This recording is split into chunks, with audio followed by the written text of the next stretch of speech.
Oh, might help if I had the mic unmuted. What do you say we go ahead and play some Final Fantasy 14? Final Fantasy 14. Oh, hold on, let me mute things because I'm hearing myself in my stream that's playing in the background for some odd reason. Oh, coffee. Moving a bit slow this morning. It's been a crazy week. Sleep deprivation is the thing, people. I tried to stream on Tuesday, but man, I was so tired. And then I just couldn't catch up all week. It's like I wanted to start streaming at 4 a.m. this morning for Final Fantasy 2, but I'm like, nah, I'm going to sleep some more. Trying to keep a schedule, for sure for schedule. Not that I succeeded this morning. Of Saturday and Sunday, 4 a.m. to 6, I'll play the Final Fantasy series playthrough. Currently going through Final Fantasy 2. Let me turn the Final Fantasy game up a little bit. You can let me know if it's too loud. And then maybe a little break, and then from 7 to 11 every morning to play this game. Fitting it in throughout the week as I go. It all depends. One day I would like to just break it down to only having one job outside of this, but it is what it is. Excuse me if I'm a little slow. I am tired. Let me go back to Streamlabs here. All right, reset is in about 2 hours. What I was doing was trying to go through all the quests for the crafters, at least up to 50. At least off stream, so I'll probably maybe just do the MSQ now.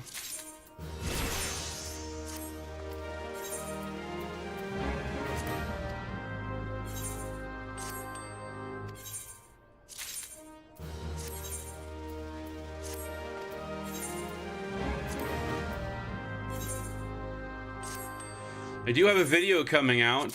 I did complete the XIV. I did complete them completely, so I have a video of the last turn-in and the last quest of them to get the max rank. I'm working on the Sylphs next. Excuse me, the lisp is strong this morning.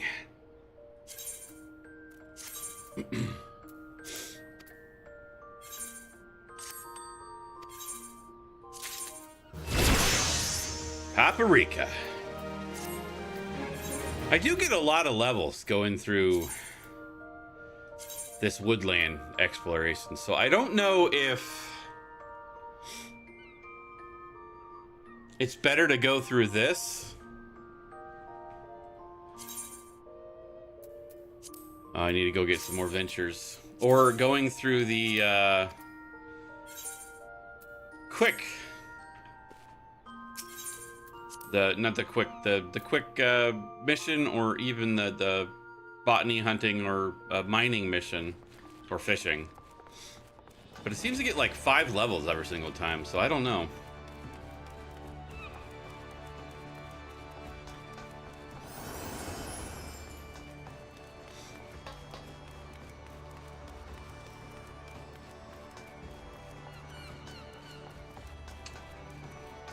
Since there's a live MSQ, I've also been trying to push the MSQ when I can. So I'm a little bit farther ahead than the last stream.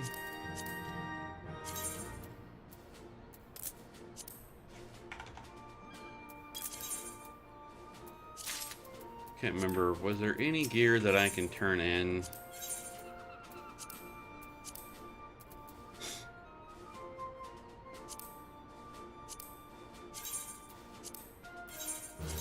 Empty the inventory here.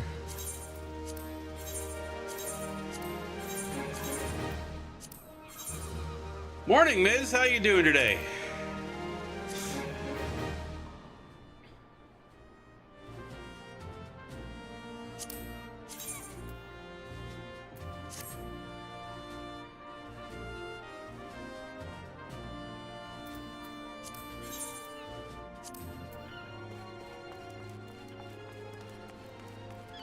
Oh, that's good. It's good to be good.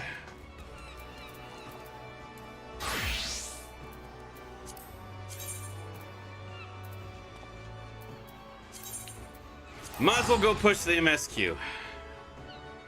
I mean, that is what the title of the live stream is.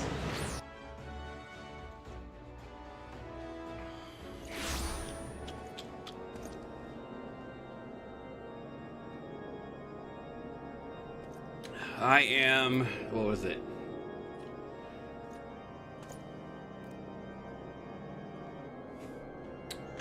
The road less traveled.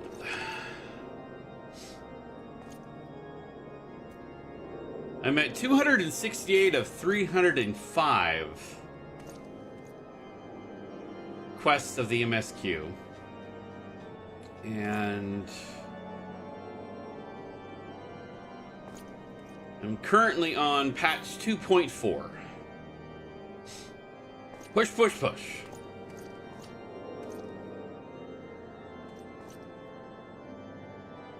Oh, I answered your question before you even asked it.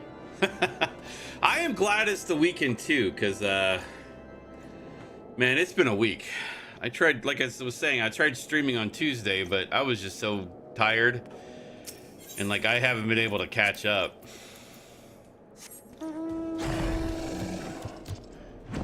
Catch up on sleep. That's why I didn't start streaming at 4 a.m. this morning. Decided to sleep in longer.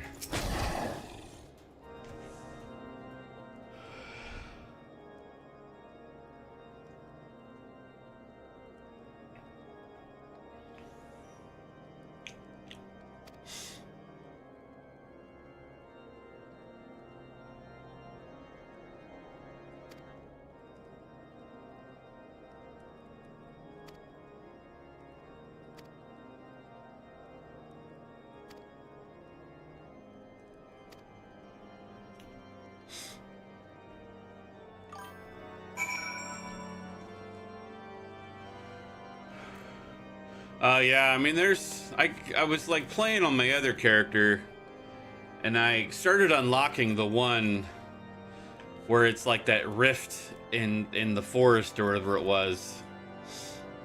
But since Dynamis is dead, I could never get in. And my only geared character on that one is DPS, so it was a uphill battle.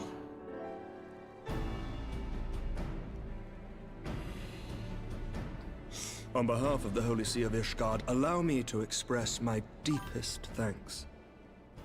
Never before have we been required. Yeah, it's even worse on Dynamis because indeed there were fears. It's like the server is dead. There's like, I mean, there's people on it, but it's like not enough to. From what we have now make learned DPS queues fast. I can say with certainty. At least on this, the Aether, it's many men had the Scions not it's a little bit quicker. Then the argument for preemptive action should be self-evident. Perchance now you will reconsider my proposal that Ishgard move against Natalan. Ere we first met, a similar proposal was tabled, but the Holy See decreed that we were to observe, and that military action should be taken only in self-defense. Yeah, see, that's not bad. All things considered, it was not an unreasonable decision. When I think I queued, it was minimum of 30 minutes. While Garuda has never shown any and obviously it went longer than that. Of judgment. Yeah, exactly.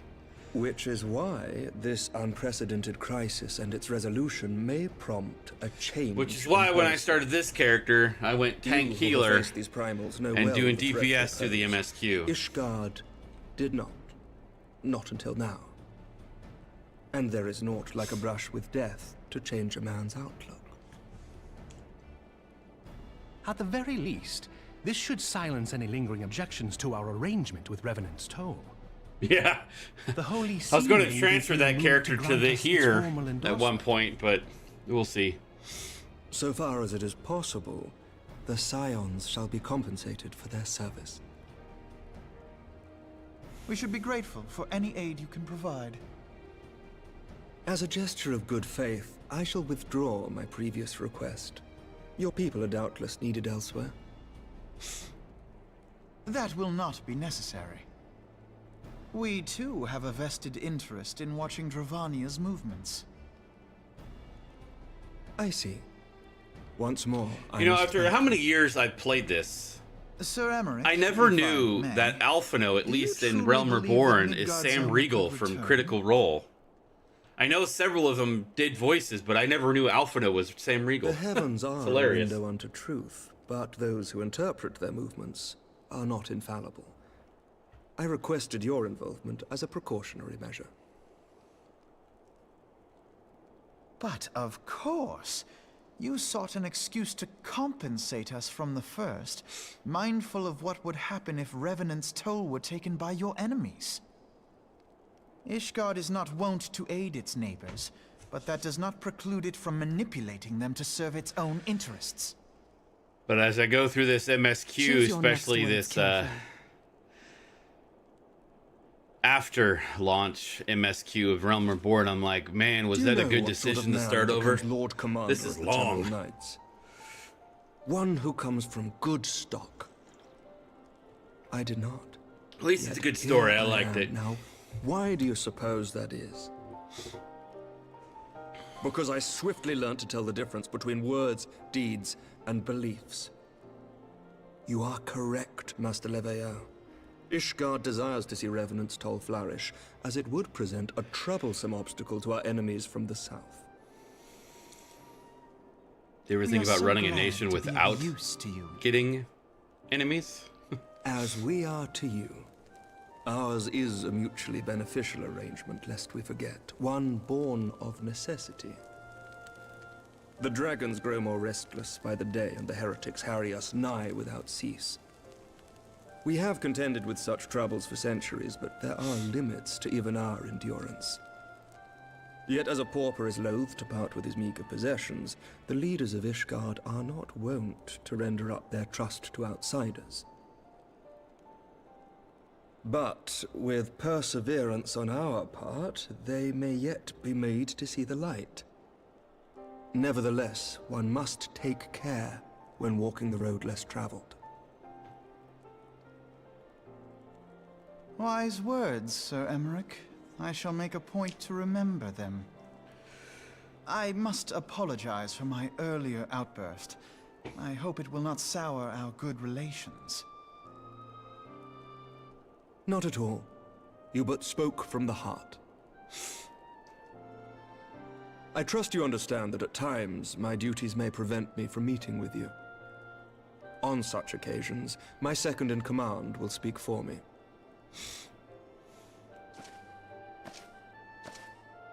Lucia, at your service. Pray excuse our reticence. We are but wary of speaking too freely, lest our sentiments be made known to our enemies. Know that the Lord Commander and I are of one mind. For the sake of Ishgard, and of Eorzea at large, I pray our peoples can put aside their differences. Those who dwell in the past risk losing sight of their future.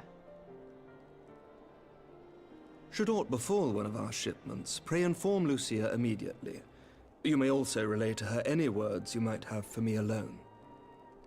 Not being of Ishgardian birth, she owes no allegiance to any noble house, making her as near to incorruptible as one can find in my homeland. Suffice it to say, I trust her completely, and so may you. Which reminds me, Lord Orchefort, if you would be so kind. Certainly.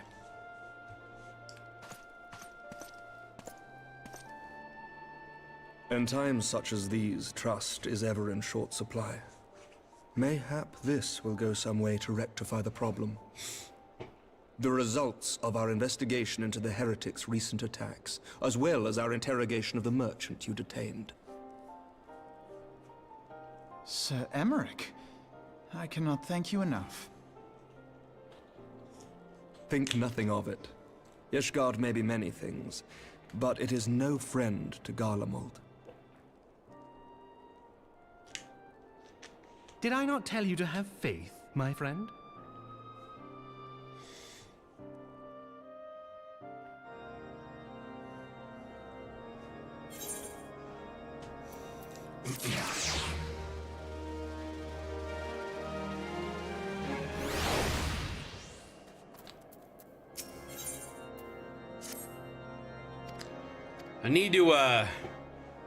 I need to find a good winter glamour before moving into Heavensward.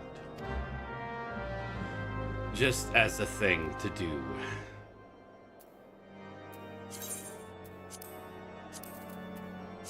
I was looking on Eorzea Collection, and there's a few good options.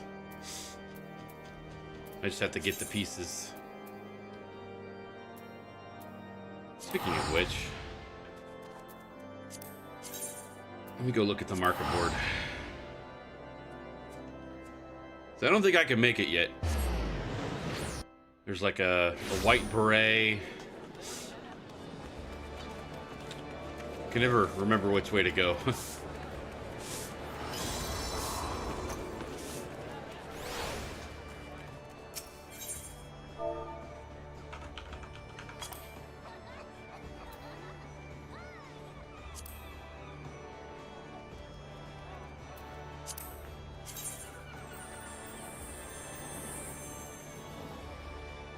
Huh.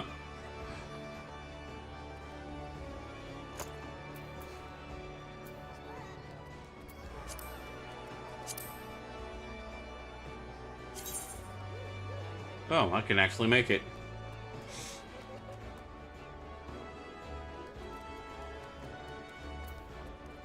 What was it? White Bray, the Starlight Robe.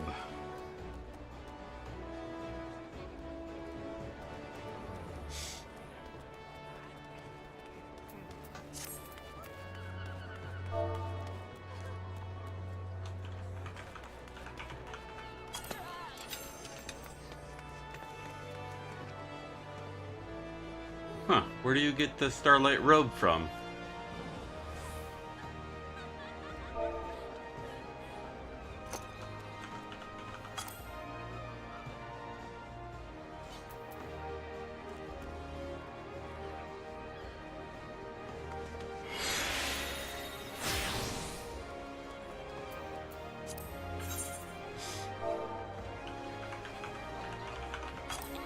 You know, it probably is. It's probably from one of the books.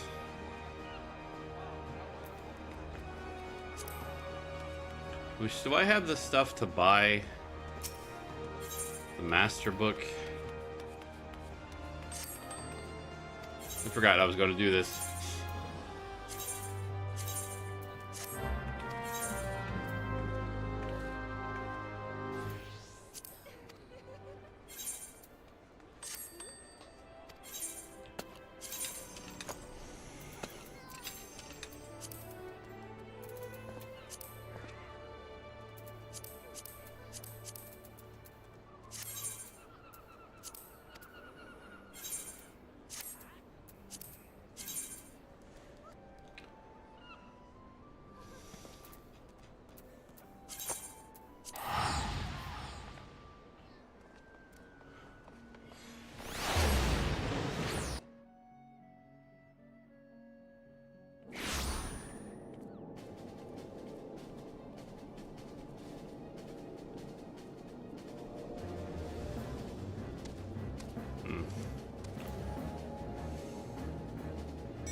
What you got for me, man?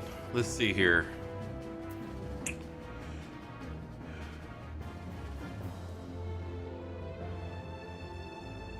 Oh, I grabbed the wrong one.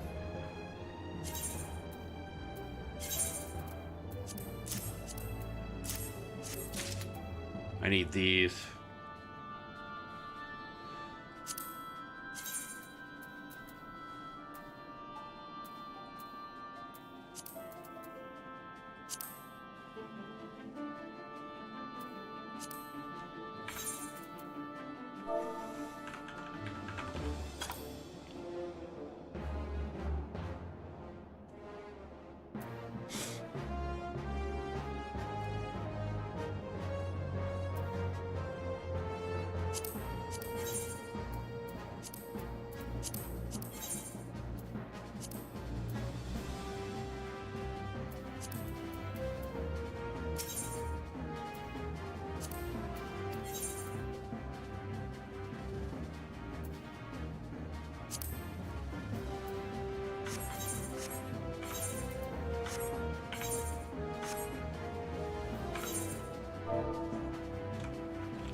silk thread and potash.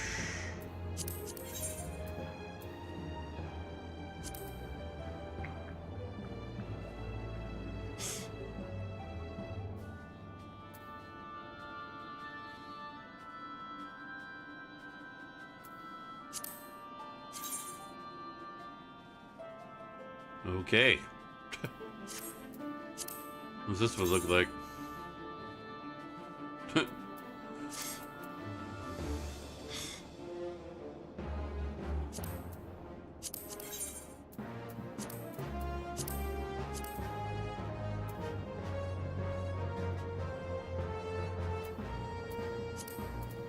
I don't know.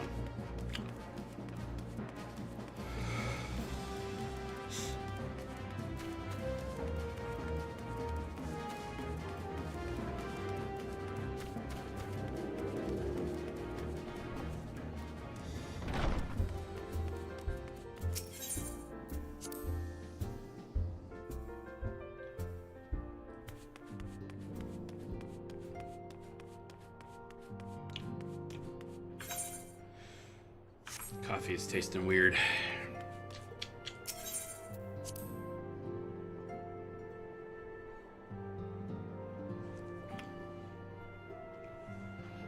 All right, Minfilia, what you got for me?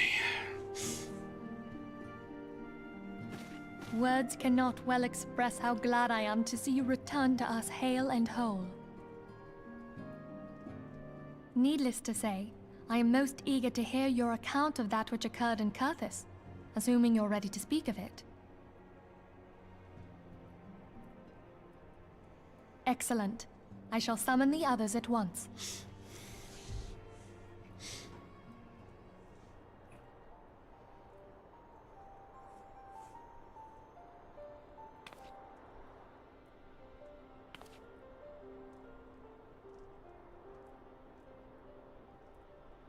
Iceheart used her own body as a vessel for a primal soul?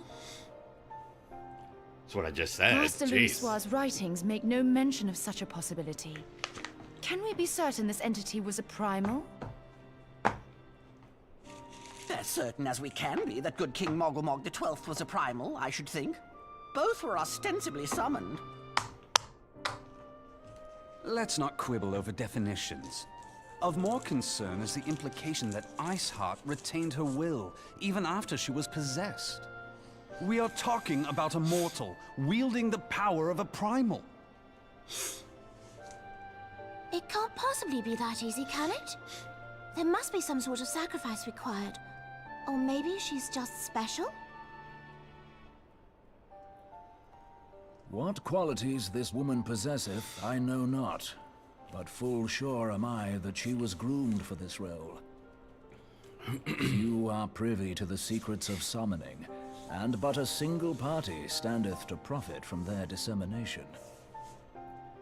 Well, I wouldn't presume to comment on how the lass came to know about summoning, but I will say that what she summoned was a primal. The readings were the same, or near as damn it. Strange as it all sounds, it's really no different from what you've faced before. Then mayhap it is time that we re-examined our previous encounters. Oh, pack your things, Ida. We're going back to Gridania. Yes, sir.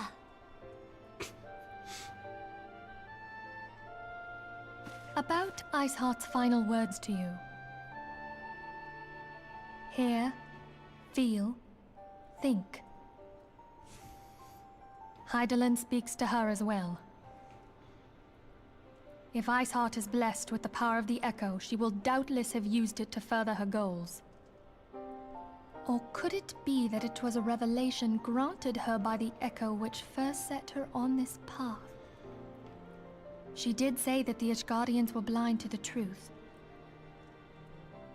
Do you think she has knowledge of the origins of the Ishgardian-Dravanian War? It would do much to explain her unwavering conviction. Did not the Lady Iceheart implore thee to seek the Keeper of the Lake?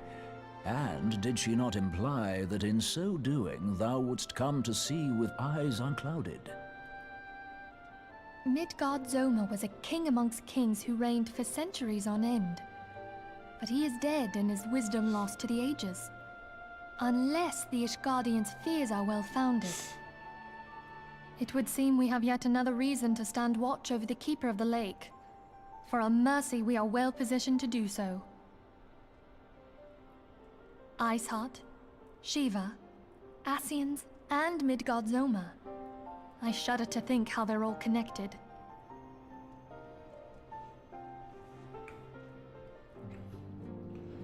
Da da da da. Level 50 weapon coffer.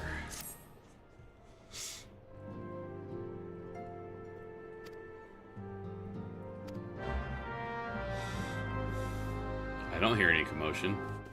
Are you hearing things, Minfilia?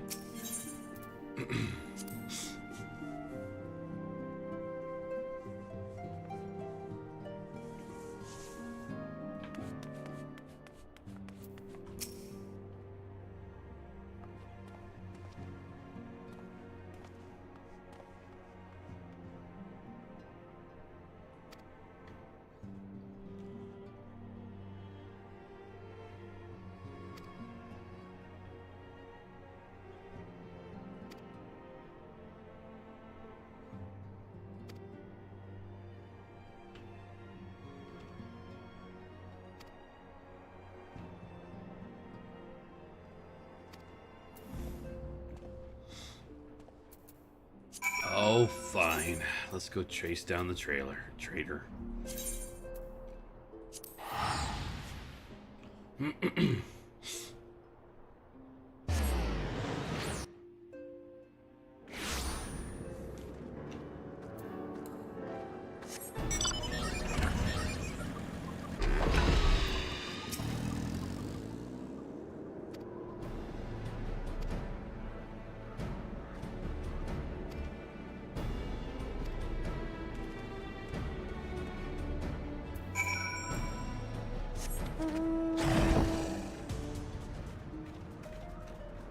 So dark over here.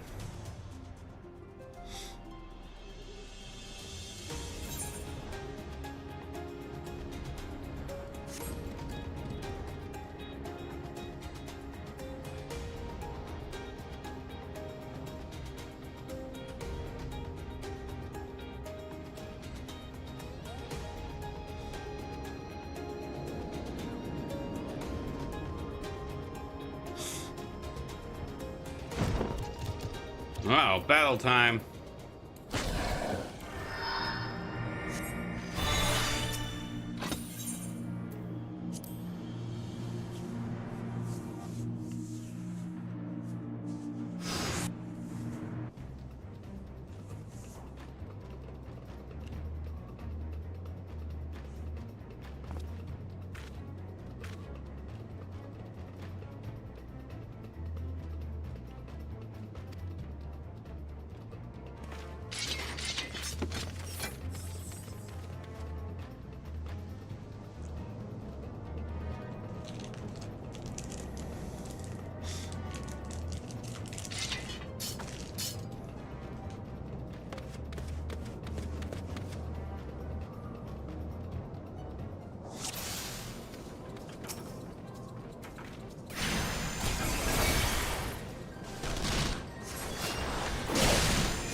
59. I haven't even made it to Heaven's Board yet.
They just won't stop.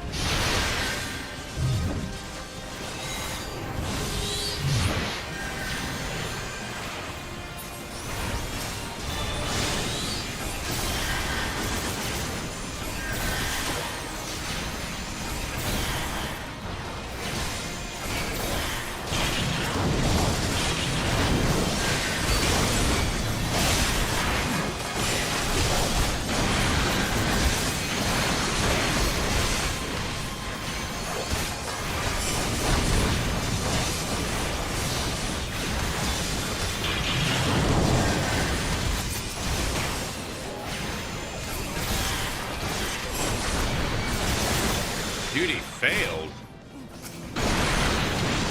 I guess I let him die.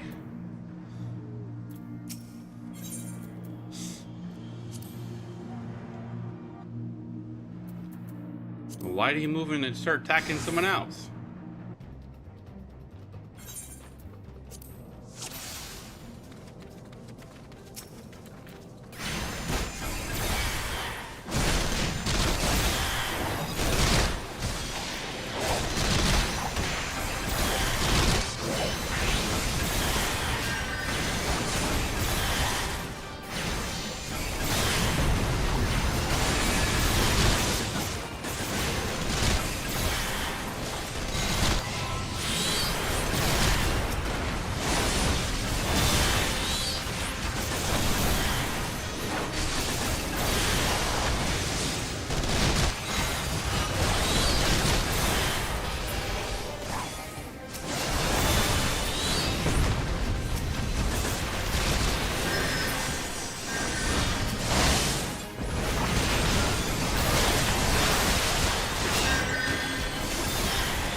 Man.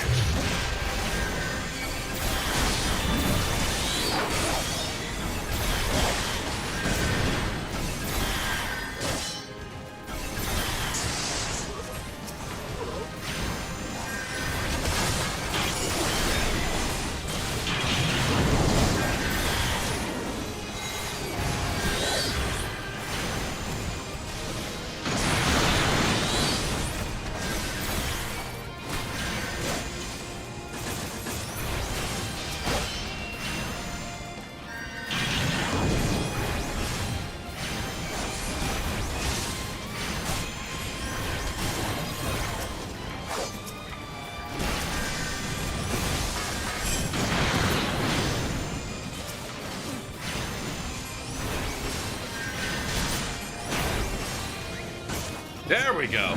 Jeez.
You know, knowing what he does, these lines make no sense.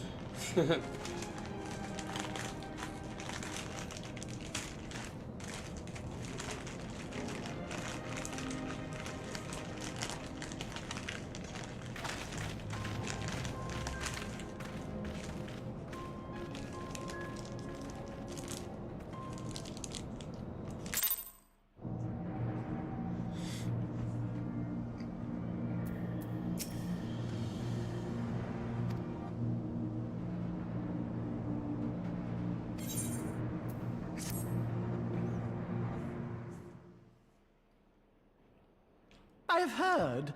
Truly bothersome business. Adelegy. No, I do not foresee a problem on that front. The main concern is Roban. There is no telling what the brute might do. Have the blades watch him in the flames day and night. You may leave the Sultana to me. I shall personally attend her grace. Oh.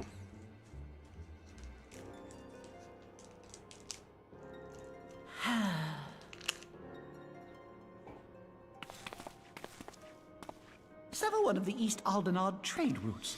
That ought to keep Lolorito occupied for a while.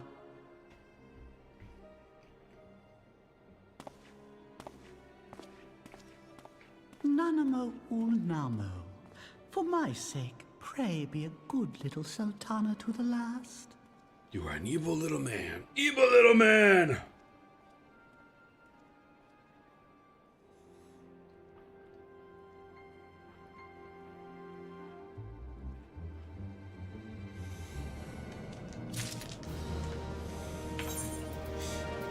Alright, what weapon do I have right now?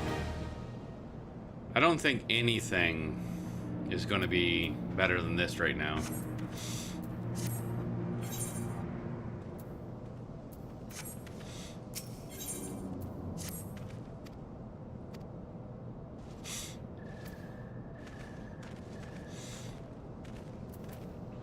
Because what is this? 130? Yeah.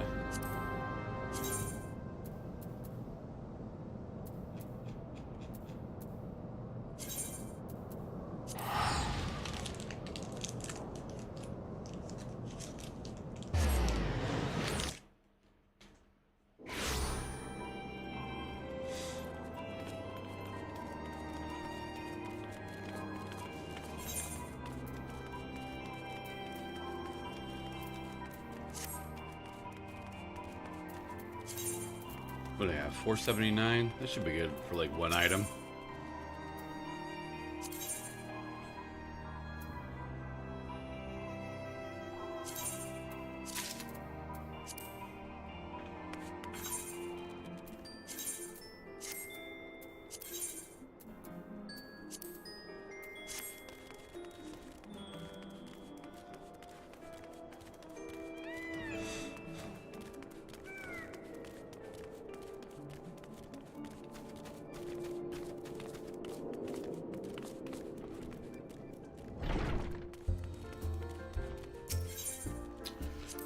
to the Rising Stones.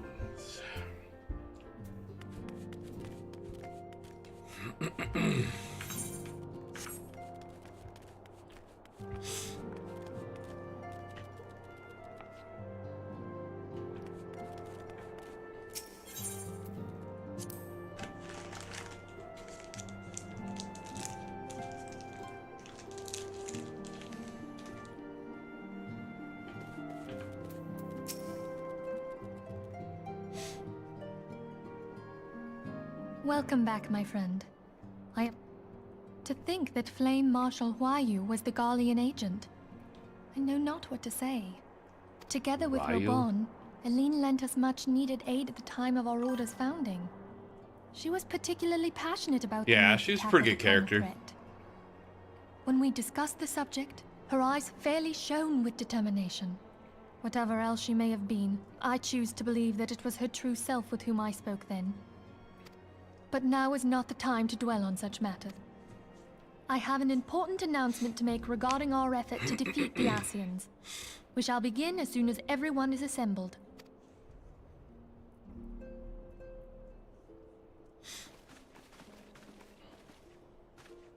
My thanks for coming, friends. Moonbreeder, the floor is yours.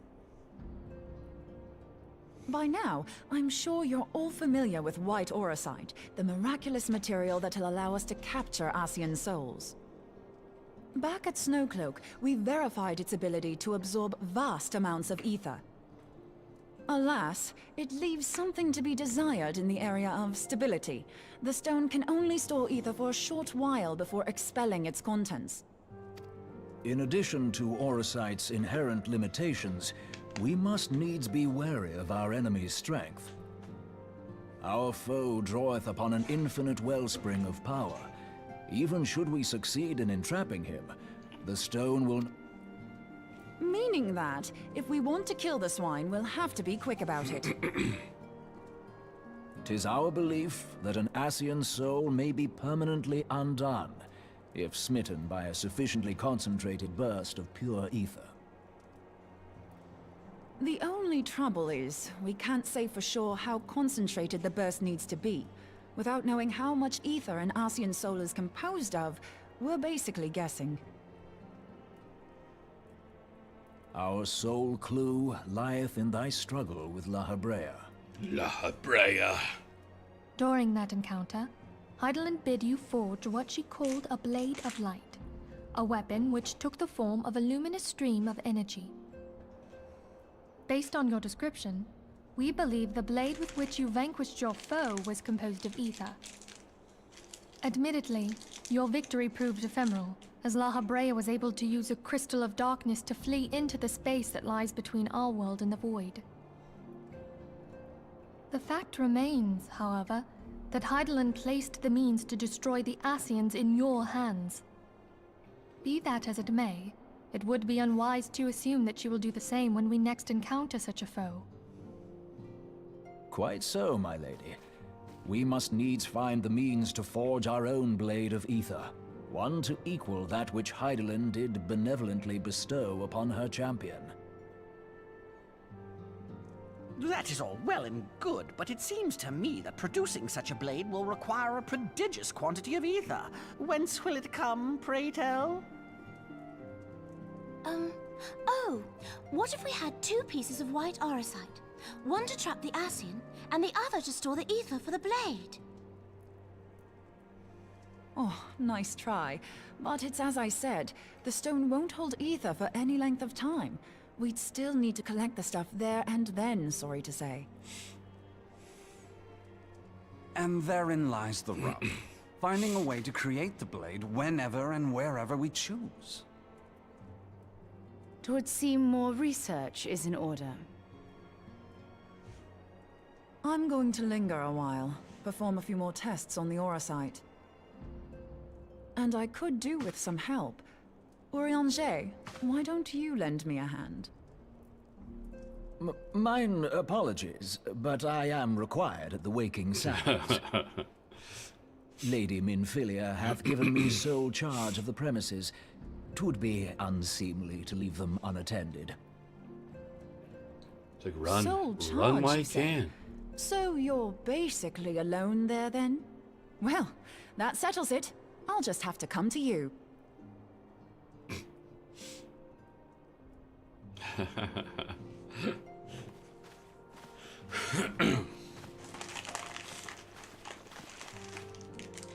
While you were afield, word arrived from the Charlian motherland. You will recall that a survey party was dispatched to investigate the incident at the Isle of Val. What they discovered was troubling, to say the least. According to the report, the Isle has been erased from existence. 'Twas as if a hole had been torn in the very fabric of reality. Oh no! Aye, yet the mystery endeth not with the Isle's disappearance.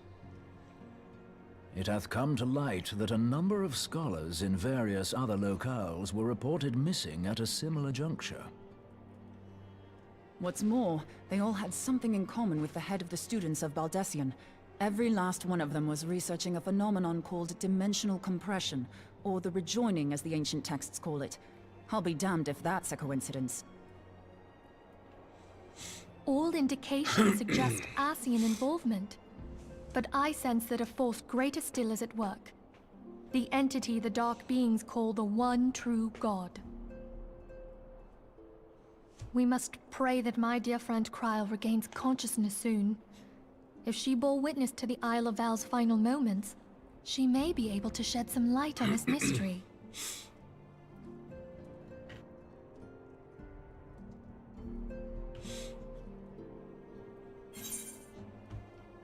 $7,000 gil.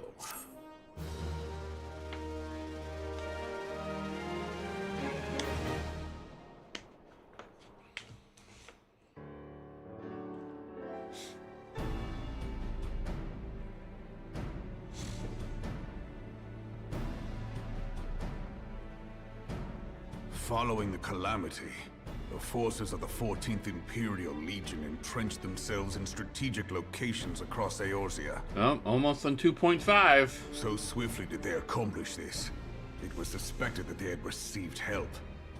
To think that it came from Huayu, my right hand. There is more. We have reason to believe that Huayu didn't deal exclusively with the 14th. She also answered to a higher authority in Garlemald. But this higher authority could not have been the Emperor. By consenting to the Media Project, Solus Zos Galvus showed himself to be more concerned about preventing the spread of primal influence than claiming Eorzea for the Empire. He would happily have seen the lot reduced to ash. We believe a number of high-ranking figures within the royal household were against the decision, but that they knew better than to oppose the Emperor openly. Of course, this didn't prevent them from making clandestine provisions, in which Huayu played a part. Alas, these provisions did not prevent Dalamud from falling, and the ensuing chaos changed the face of the realm forever. Yet Eorzea survived. Yes, yes it did. To all intents and purposes, the Meteor Project had failed, and the Empire was left to rue its lack of a decisive means to eliminate the primals. Until, that is, it stumbled upon the Ultima weapon.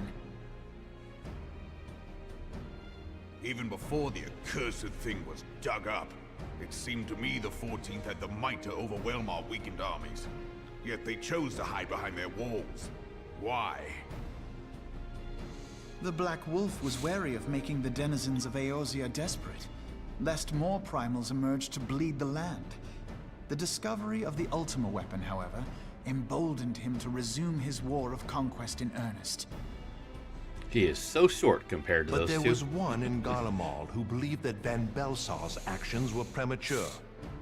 One who stood higher in the Imperial Army's chain of command. He ordered the Legatus to halt his advance, only to find that the Black Wolf had slipped its leash, and that the 14th now acted alone. In a bid to bring Van Belsar to heel, he used the agent he had planted in Ul'dah prior to the calamity to undermine the Legion's efforts. A man who outranks Van Belsar, yet opposed the late Emperor's decision to annihilate Eorzea. This could only be the former High Legatus of the Gallian army, now known as Emperor Vorissos Galvus. So he was Huayu's true master. But one of several in actual fact. We've learned that even as Huayu served the Empire's interests, she sold Imperial secrets to a certain faction in Eorzea. In so doing, she helped to maintain the status quo, thus prolonging the conflict.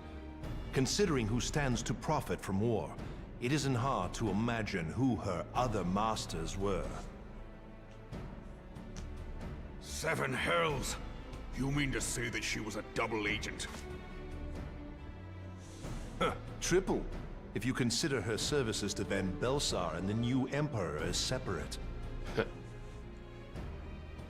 As neatly as these pieces seem to fit, one aspect of the puzzle remains unclear to me. By whose will was the Marshal feeding intelligence to the heretics? And try as I might, I fail to see how aiding their cause would profit either her Imperial or monetarist masters. Could it be that another hand is at work here? If so, Huayu must be made to reveal whose it is.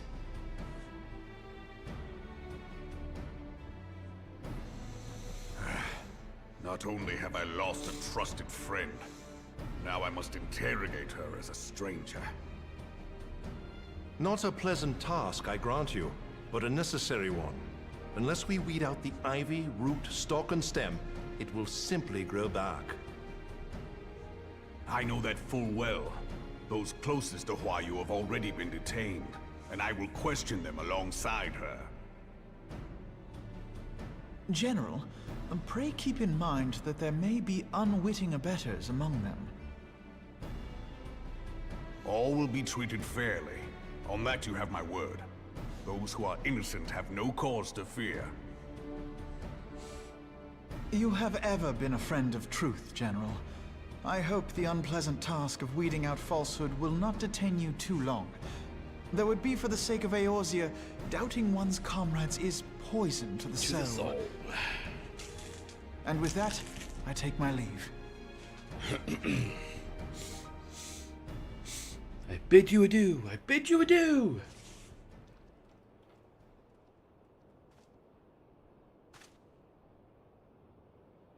All these years, I've been made to dance to their tune.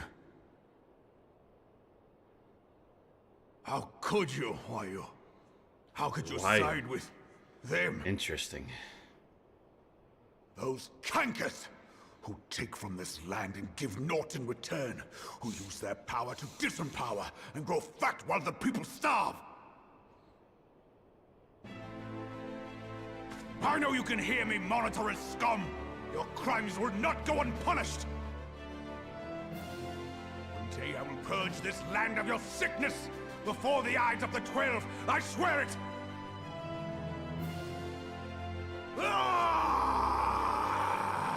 Rawr, indeed.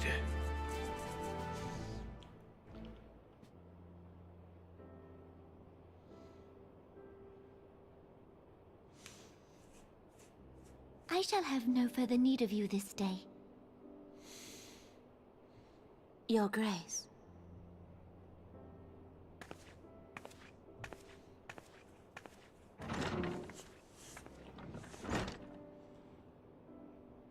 I fear that not even mine own chambers shall remain private for long. Has the situation grown so grim?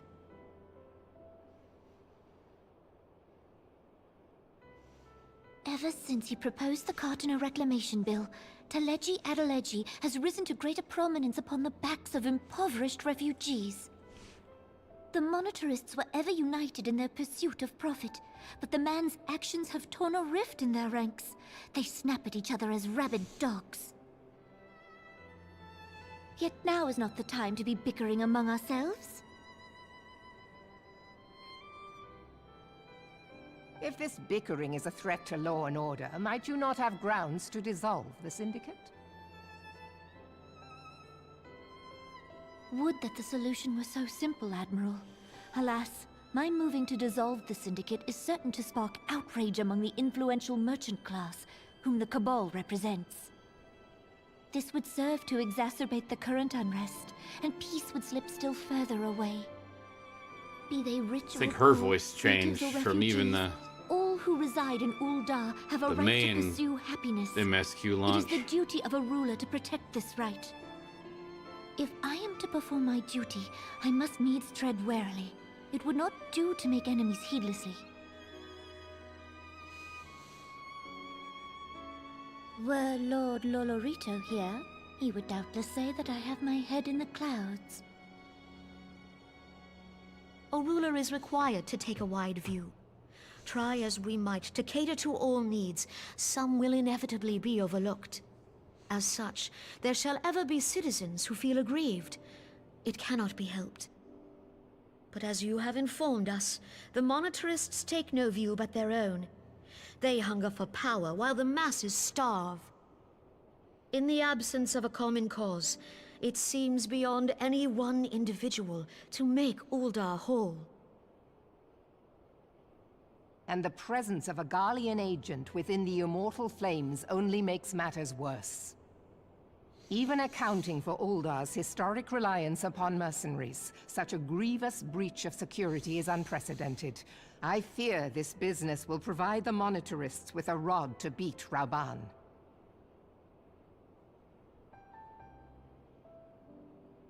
Eorzea can ill afford for the Immortal Flames to be dampened now. Ere long, the Garleans will turn their ravenous gaze toward our lands once more.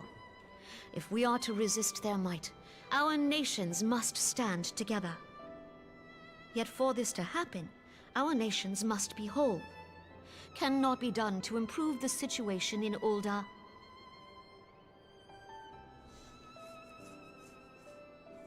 The true wealth of Ul'dah lies in the health, happiness, and hopes of her citizens. Alas, the citizens shall never know these things, so long as their lives are ruled by the ambitions of the few. The monetarists claim to represent the best interests of the people, but in sooth they desire only to manipulate them for their own selfish ends. For the government to serve the people, it must be formed of the people. For Ul'dah to move forward, it is not only the Syndicate that must be dissolved. Nay, you jest.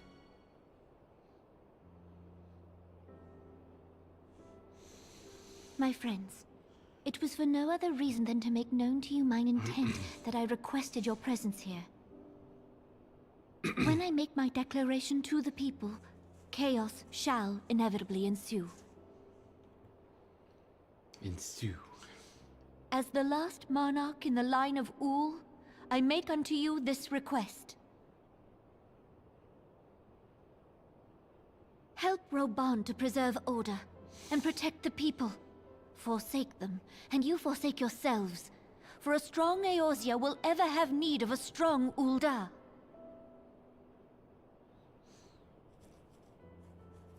Ul'dah. Your Grace, are you certain of this?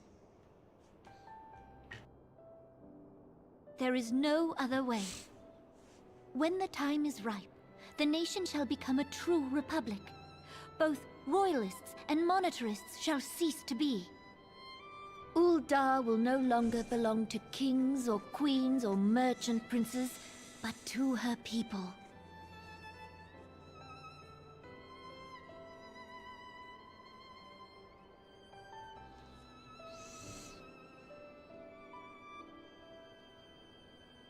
Rauban, forgive me for casting aside all that you have toiled for in my name. Beyond this gesture, I am powerless to help my subjects.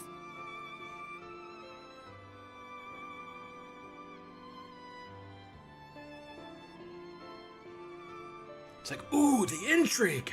The intrigue! On to 7.3.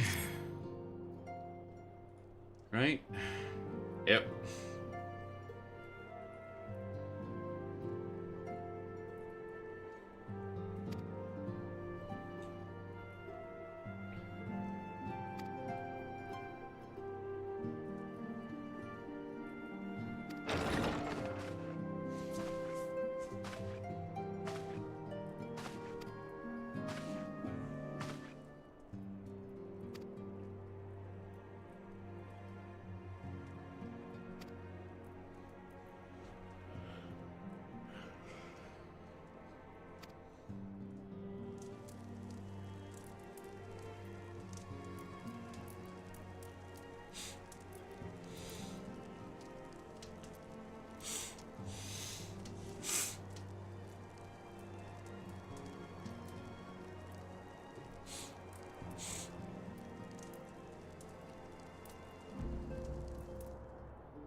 Yep. Small but mighty.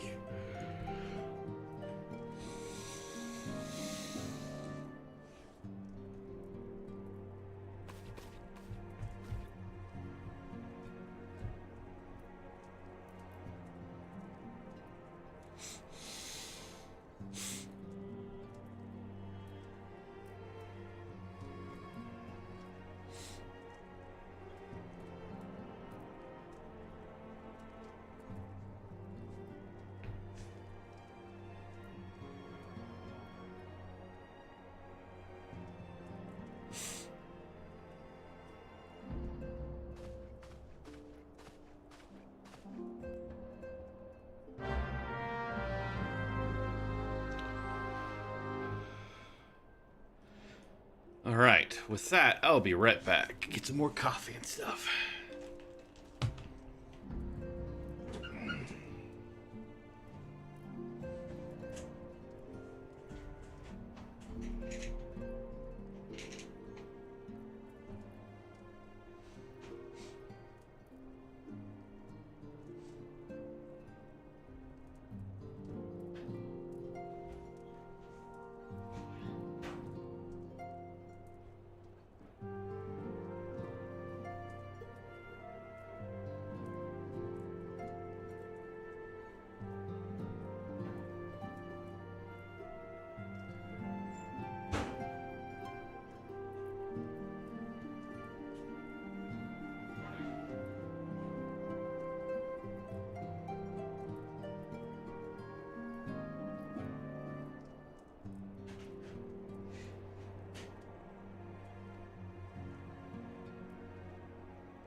Alright.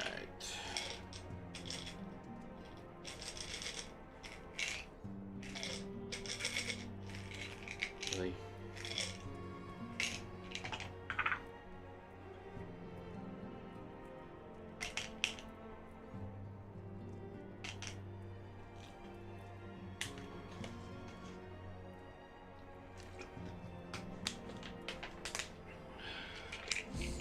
Alright, time to get back to the MSQ.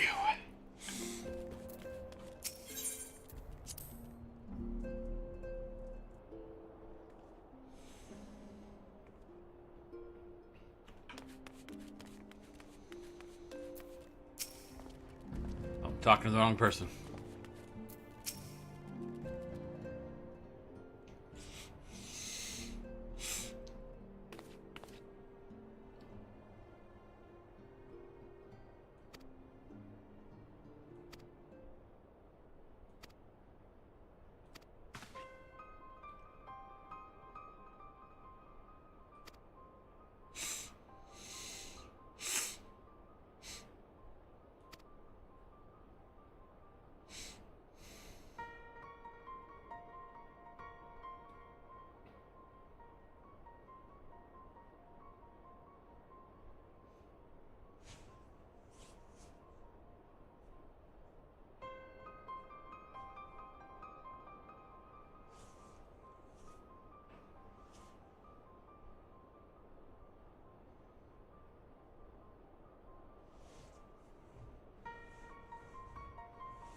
go to High Bridge.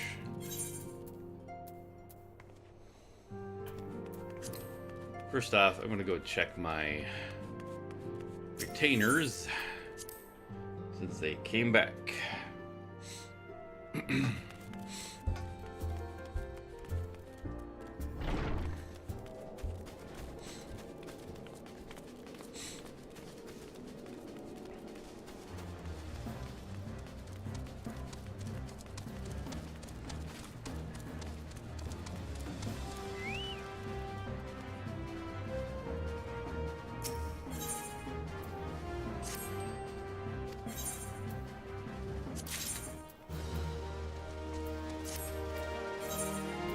We got 9.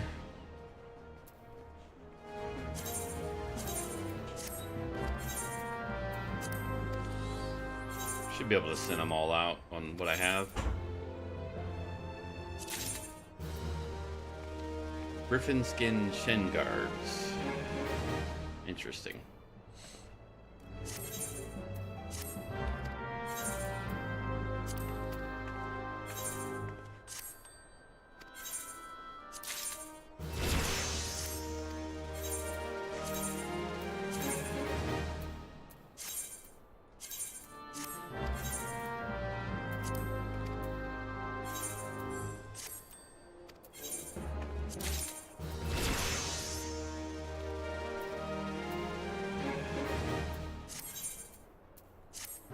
Barely just enough.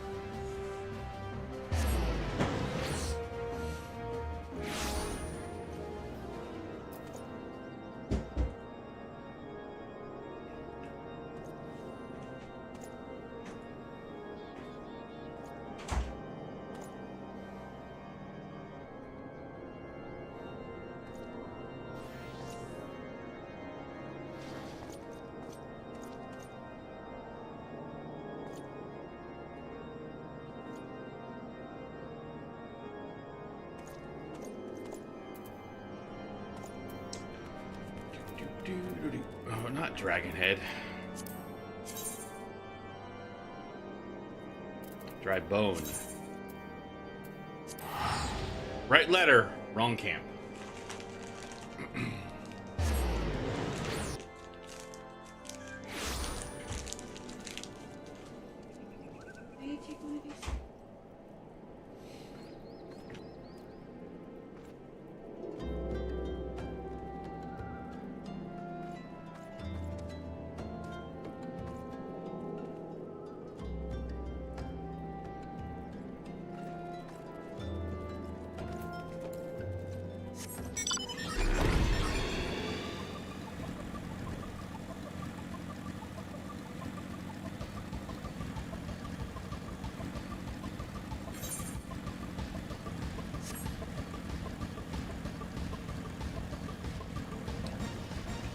So glad they added flight in AR zones, ARR zones.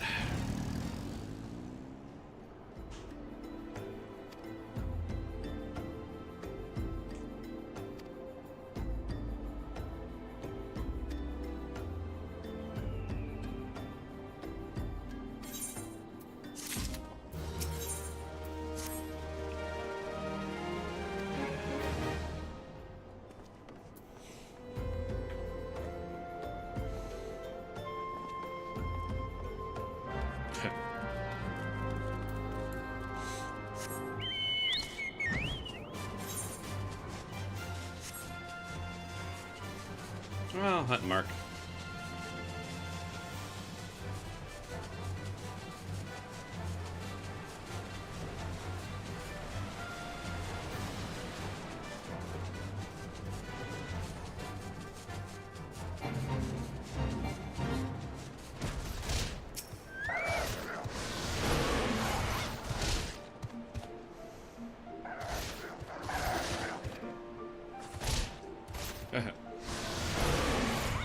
Distraction is my middle name.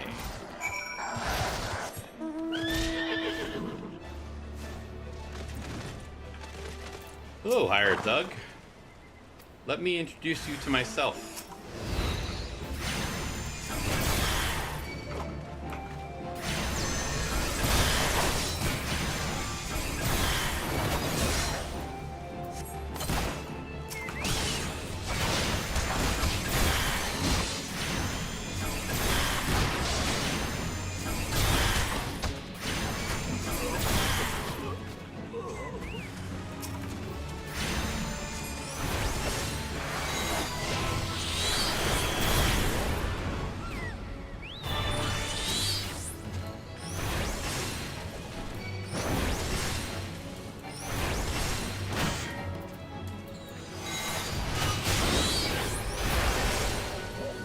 Any more?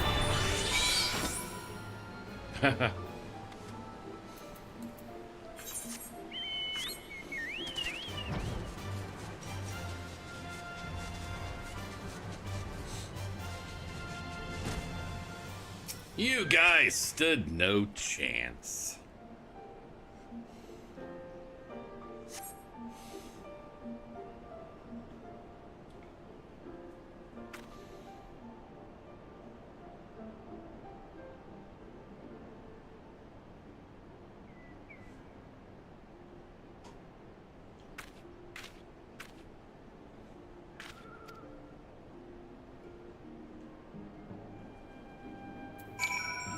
The beginnings of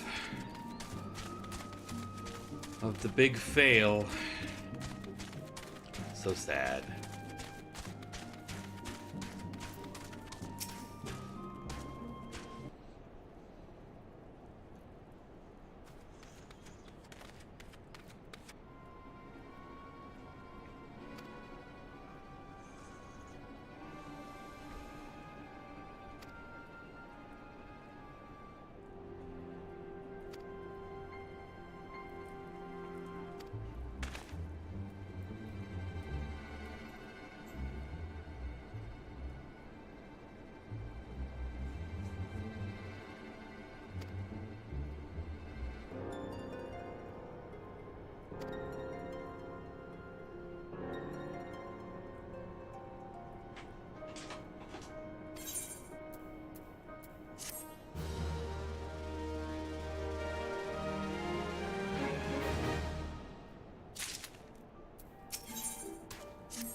To Ulda.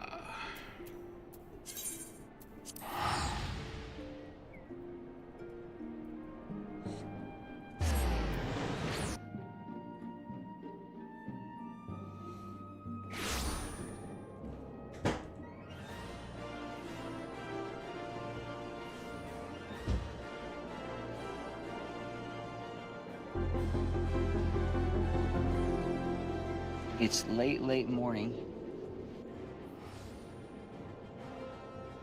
I did not want that to play. A second.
right. Where's this guy?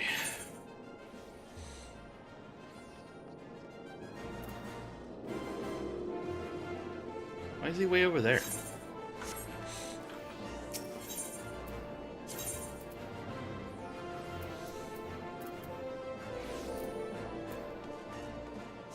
This looks like the closest one to take.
Yes.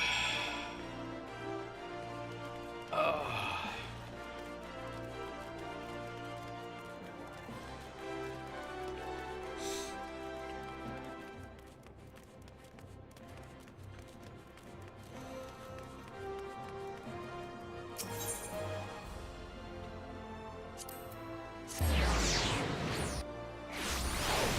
No need for whistling this time.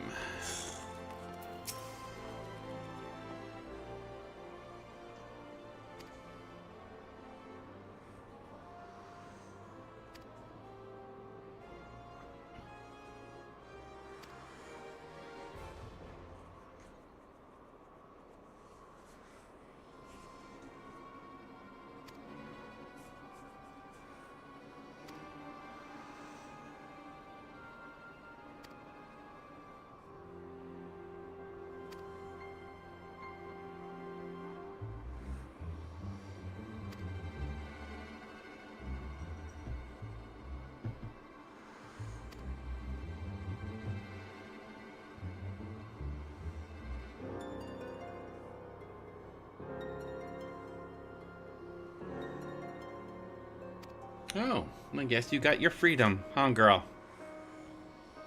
Hmm? Want a better place to lay down? Or are you just gonna stand there in front of my screen?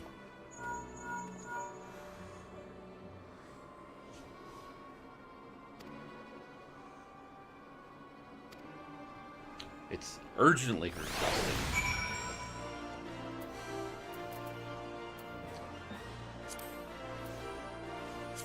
No, Kitty, when I have to look at my second monitor to figure out where my cursor is because you're in the way, it's kind of difficult.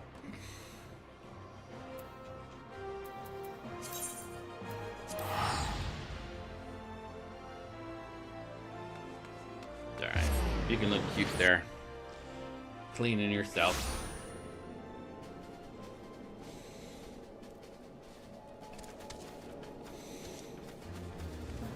Toward the rising stone to go. Hugabert. Interesting.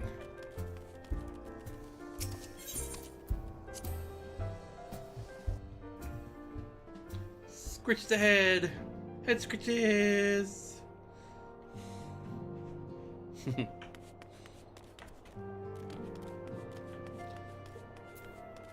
Kataru, my waifu.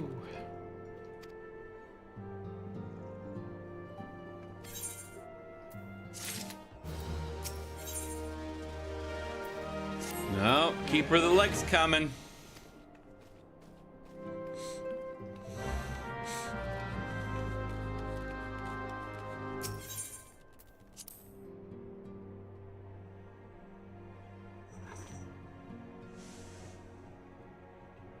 You sure about that, Widow? Well, wanna hit Skritus?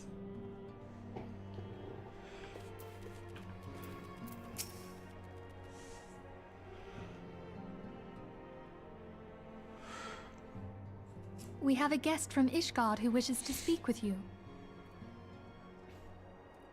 I believe the two of you have met. We have.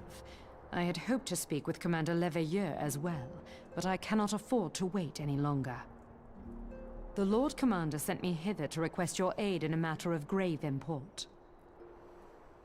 You see now why I had Tataru summon you. Now that we're all assembled, perhaps you would be good enough to elaborate on the nature of the matter which brought you to us.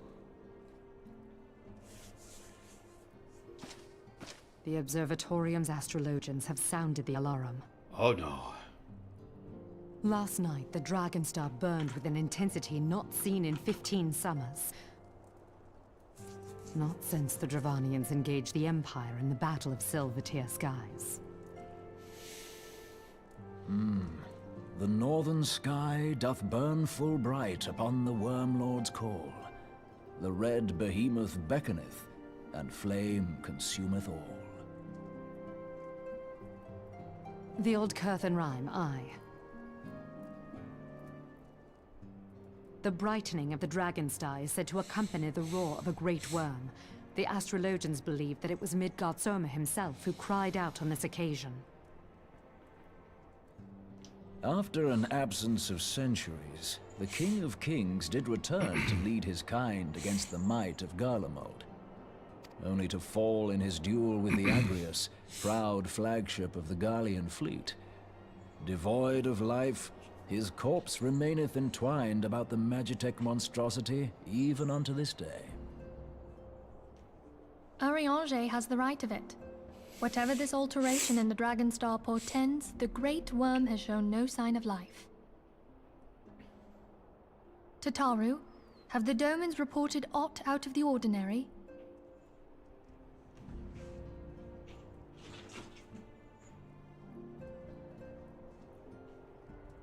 Correct me if I'm wrong, but if Midgard Zorma had roared, wouldn't we have heard it here in Revenant's Toll?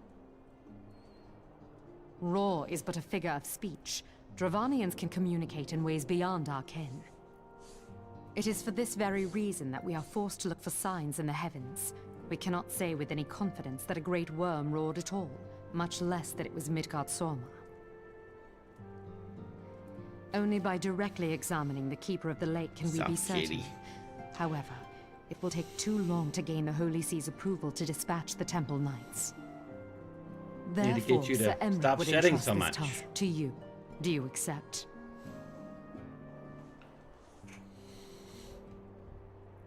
We knew you would not disappoint us. Now, Doesn't if it you would always excuse me, fall I to must me? return and assist the Lord Commander. We have precious little time to prepare. To prepare for what, pray tell? When a great worm roars, his brethren cannot choose but answer. We prepare for battle.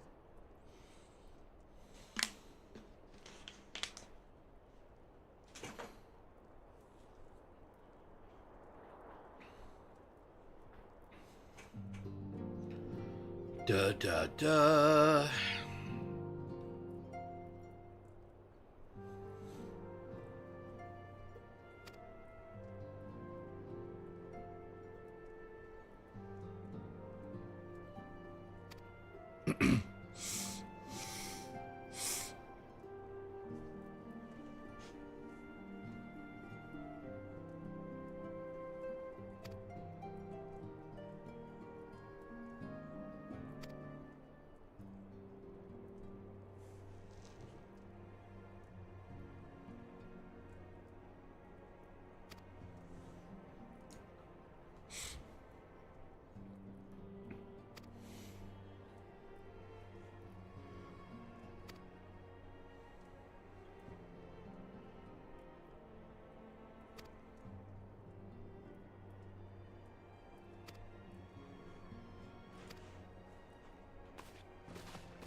do.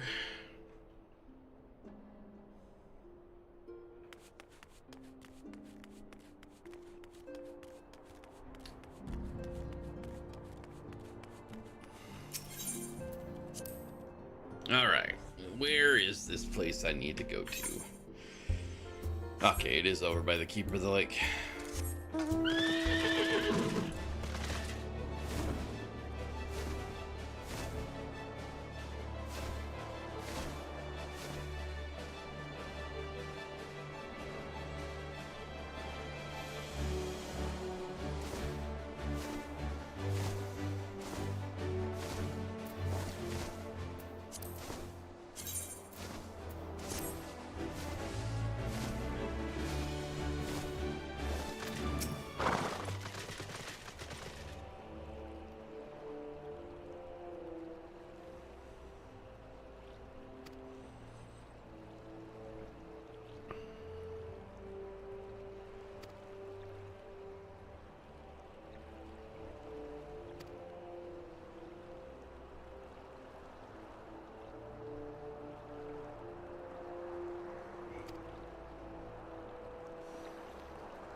The Keeper of the Lake now accessible.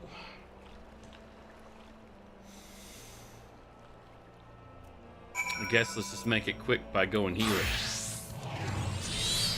Boom. Summon. You know what? There is something I have to search because I have no idea.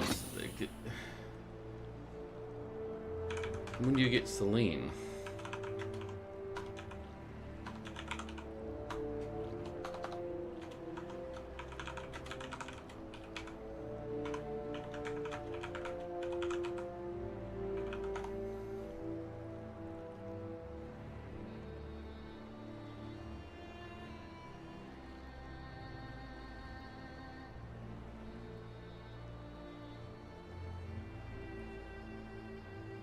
Huh. Interesting.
Let's try it. Aggie Glamour.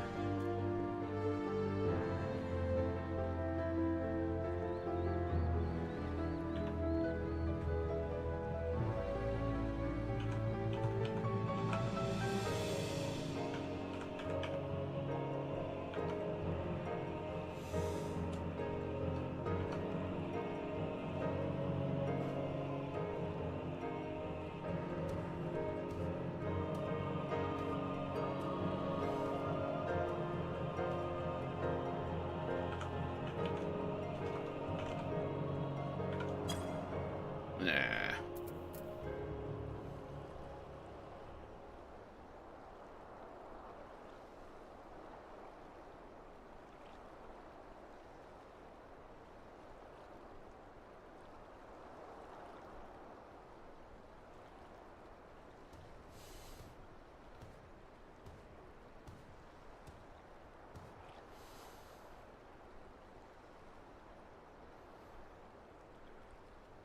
So what's the command?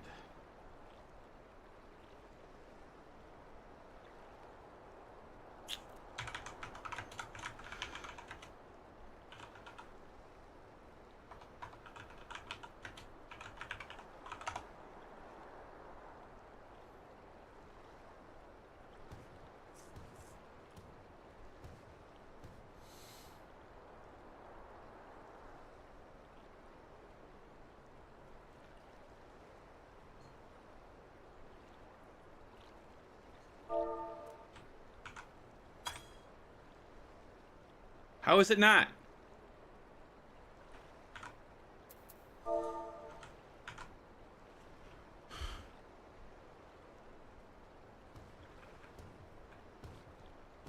Huh.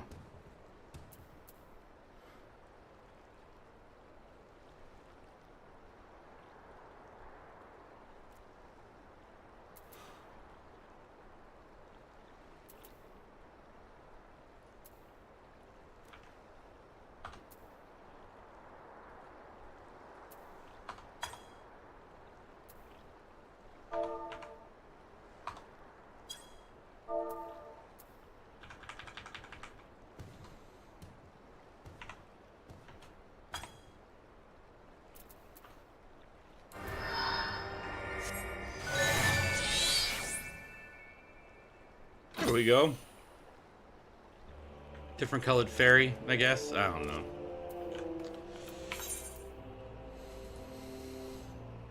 All right. Keeper of the Lake.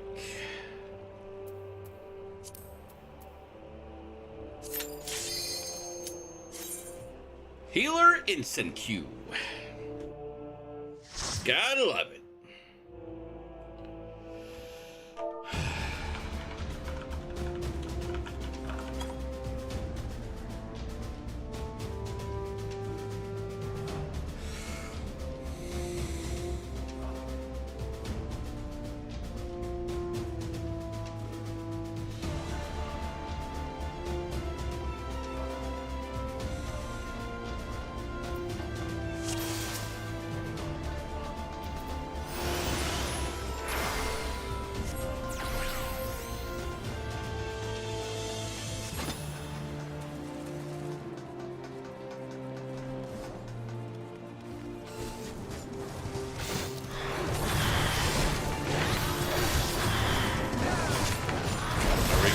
One at a time. I don't know.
Yeah, apparently they changed this fight. It's no longer like it used to be with all the bombs. So we'll see.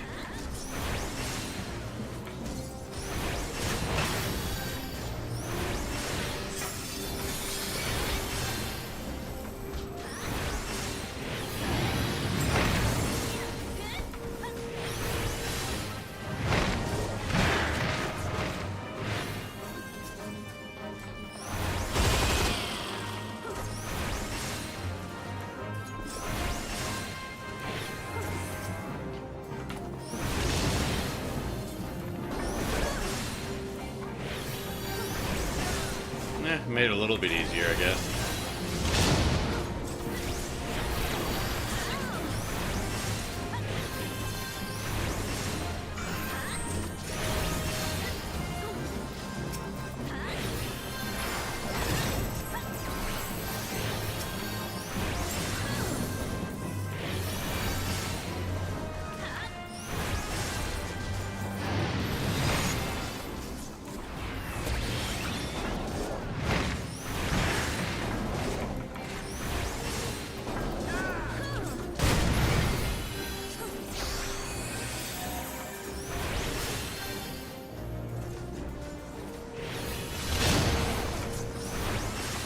Oh no.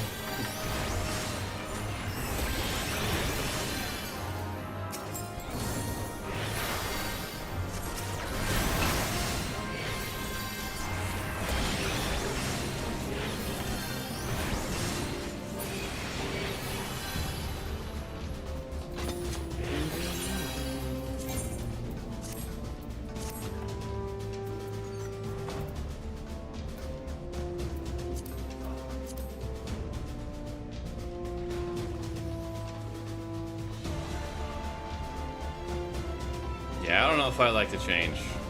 Makes it easier, I understand.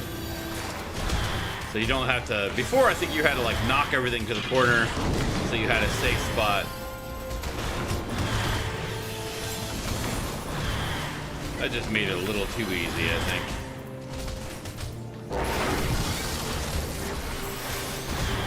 Suppose I'm kind of torn. It's like, I like it, but at the same time, I also like the previous version of the fight.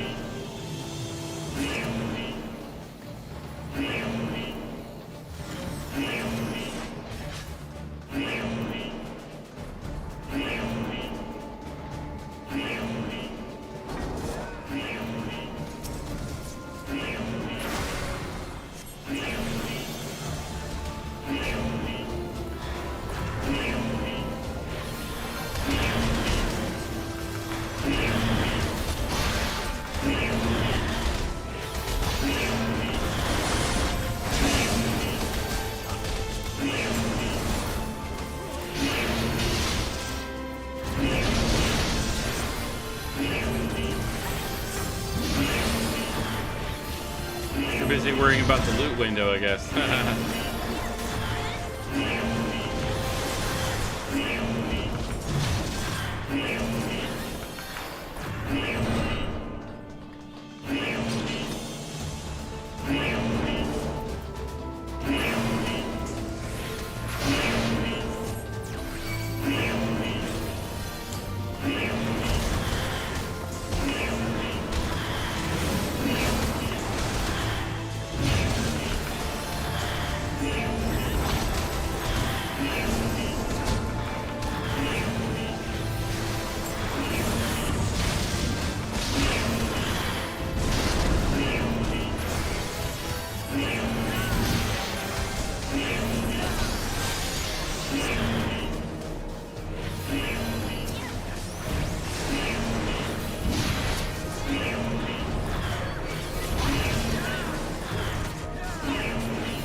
Boom, boom.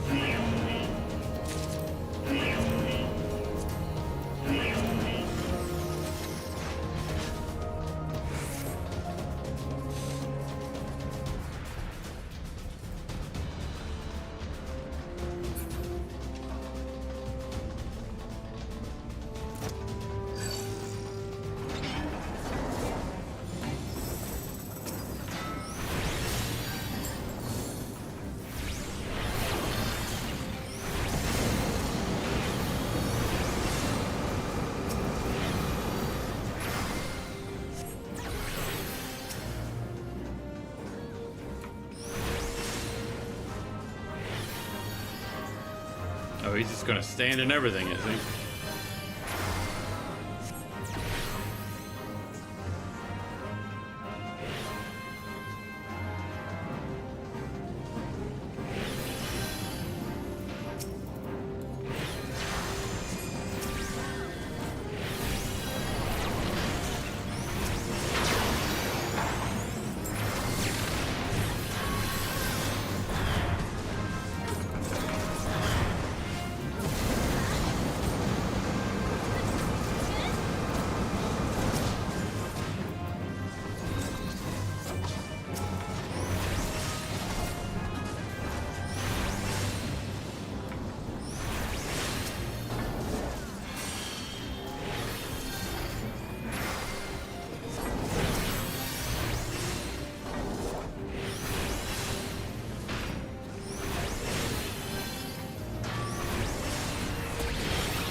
fight didn't change.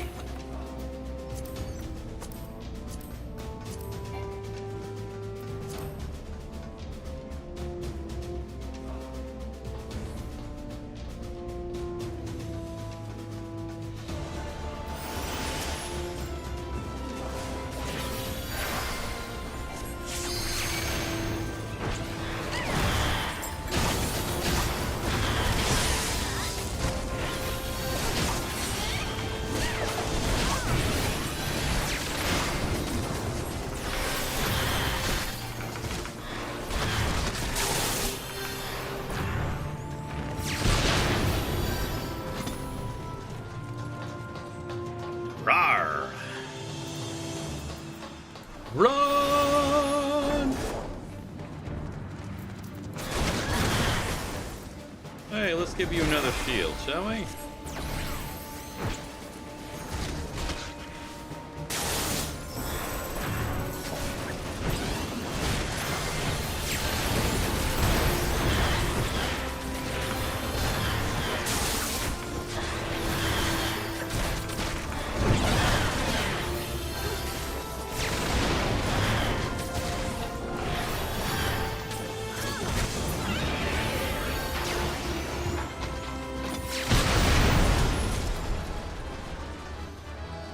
Now this fight changed.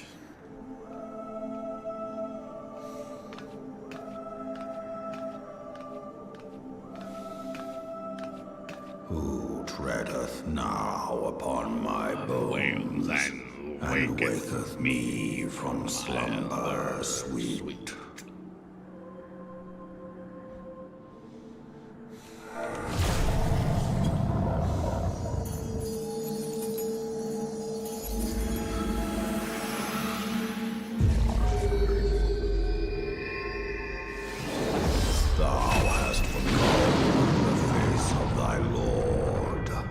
Remember, mortal, and fear me.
Interesting, so you can't hit them.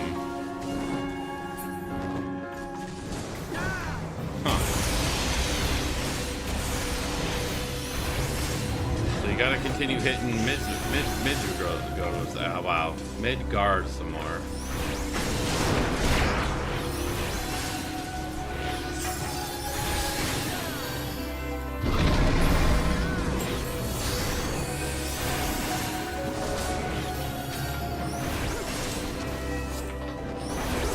Oh, I see. Okay. They have markers on them I didn't see the first time. Okay, I get that. Now they're just attacks that you have to avoid. Interesting. So now...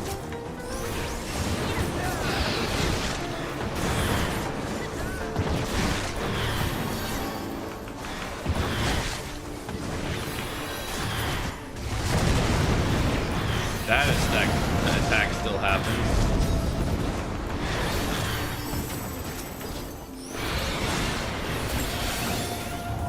Interesting.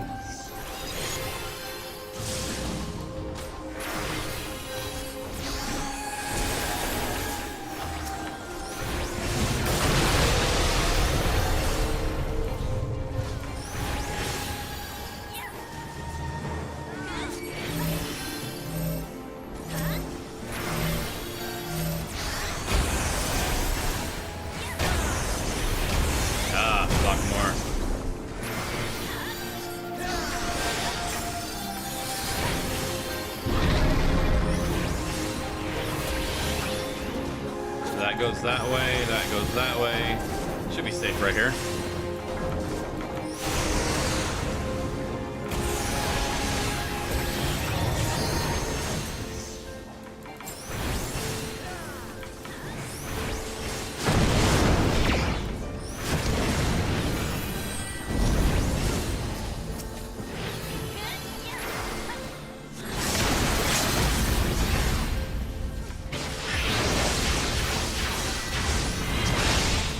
Okay, that's not a bad change to this fight. I do miss having to kill, take out the two dragons to the side, and then you have to click the thing in the center before he goes off of that attack. I do like that portion better than that, but it's not too bad. Those not bad changes. Not bad changes at all. Whole dungeon, not too bad.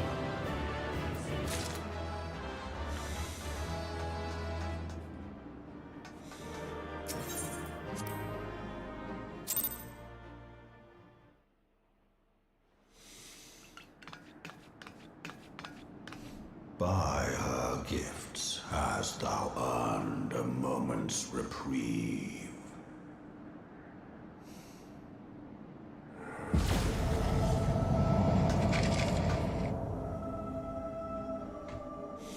Speak, mortal, and I shall listen.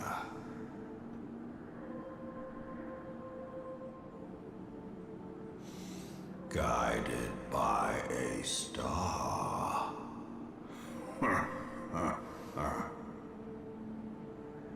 My people have heard the song. Ishgard shall burn.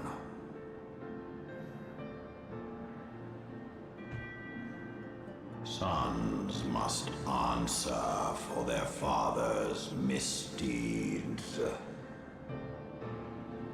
Well, I don't know about that. We do not forget. We do not forgive.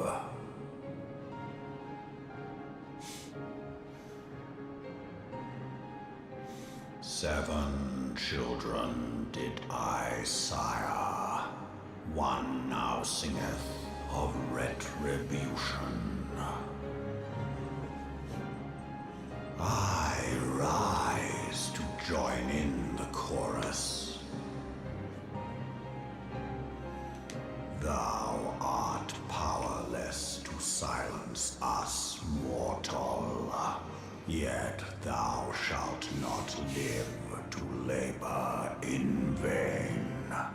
Thy reprieve is at an end.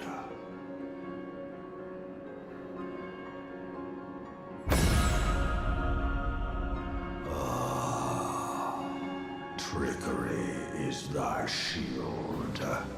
This frail, ignoble creature is not gifted, but chosen. Hearken to me, Hydaelyn. I remember, and I consent. What'd you freak out about? Huh? What'd you freak out? It's okay. Fear not, mortal. I shall not harm thee.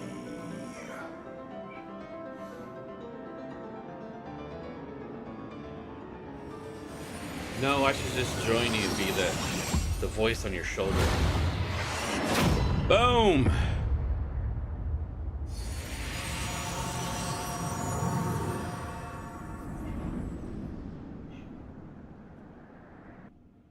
Uh-oh.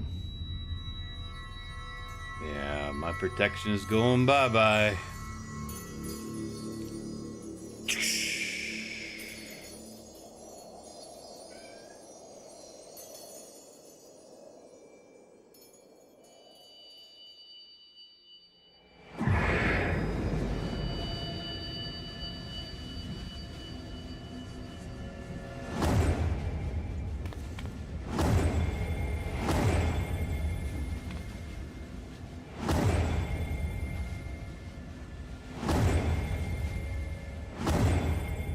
Oh, noes!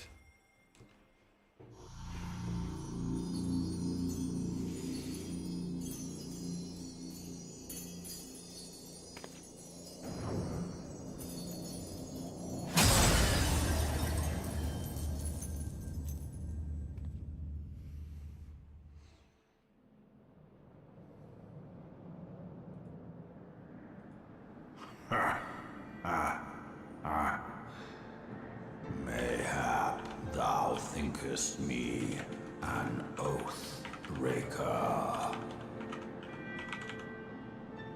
Thou art I did but strip thee of thy mystery. Thou didst profit much by her grace, but no more.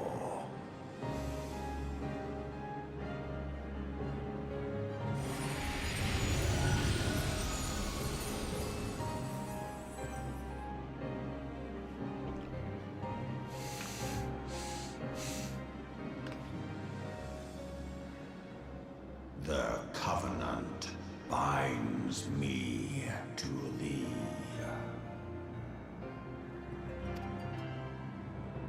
I shall watch, listen, and wait. Fight and struggle, if it be thy will. Man hath ever coveted that which lieth beyond his grasp. Can you imagine the voice acting of this part? It's like you have to go so slow. I drink of her body, and thence doth mine own find new life. When it hath grown whole, the loyal and penitent shall rejoice. The dragon song heraldeth our beginning and an end.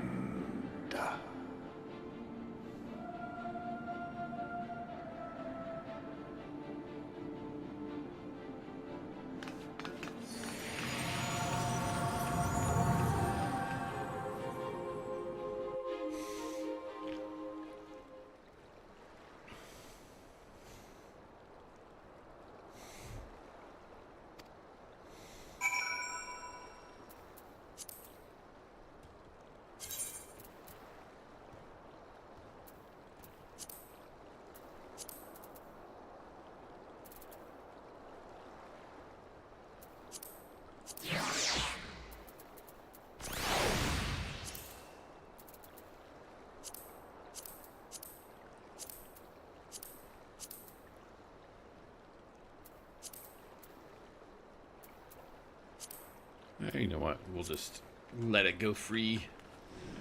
Alright, gotta talk to this dude.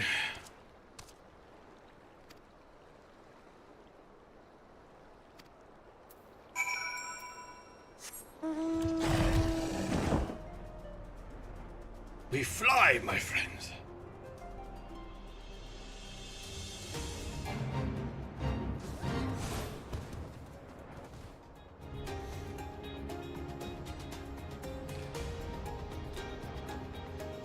This should be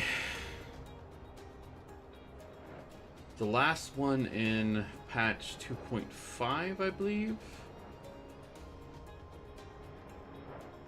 No, still have a couple more beyond this one.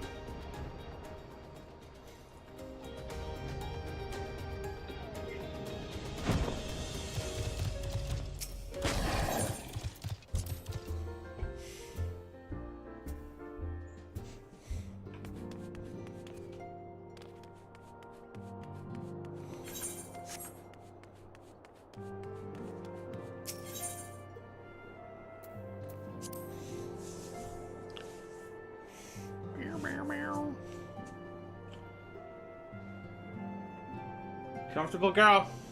Comfortable right there? Huh? Comfortable?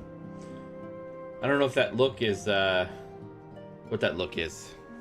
Are you telling me I don't touch you right now? Or do it more? I can't tell.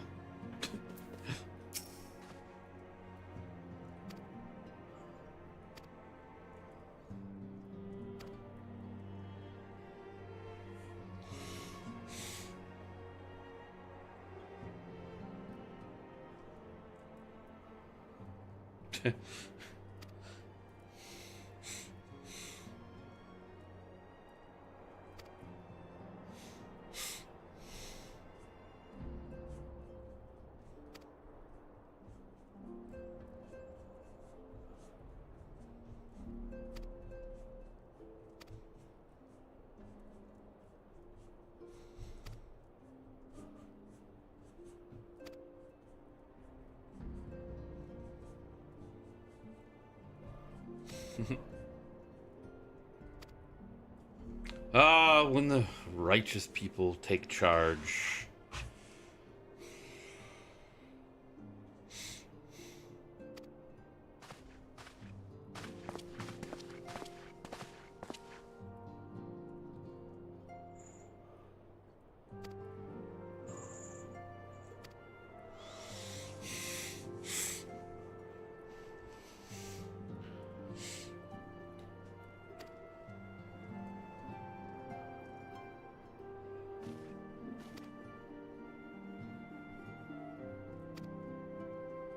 I wonder if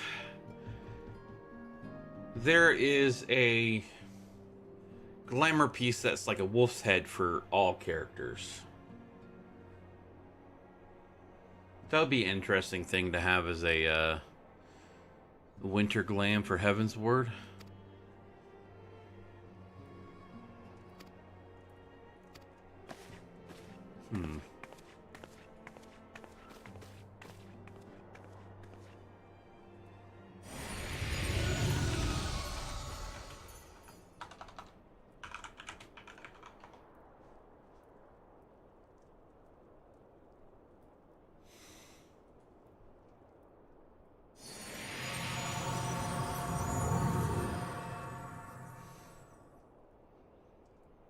The warg pelt is a wolf's head.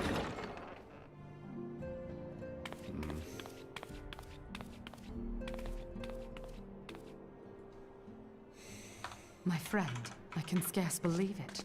You confronted the Worm Lord and lived.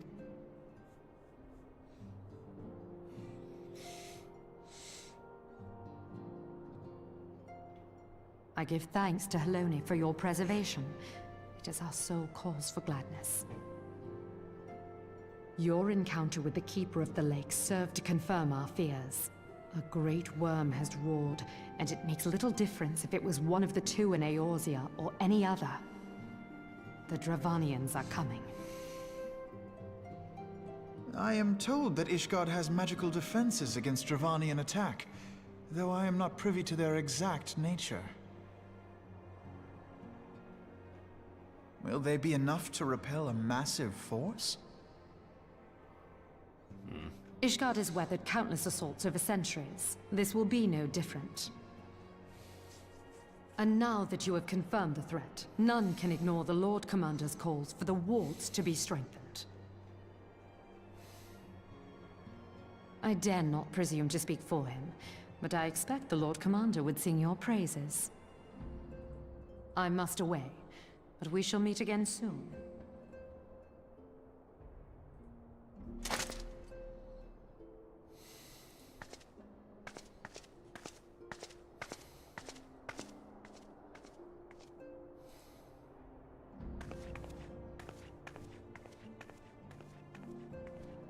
Countless assaults weathered, and this will be no different?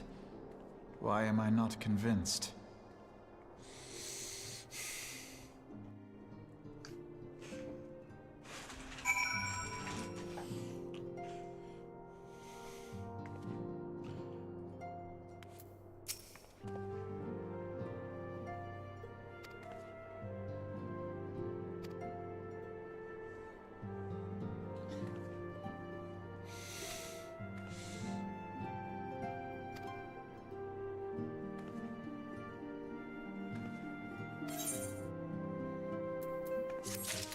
How is that comfortable?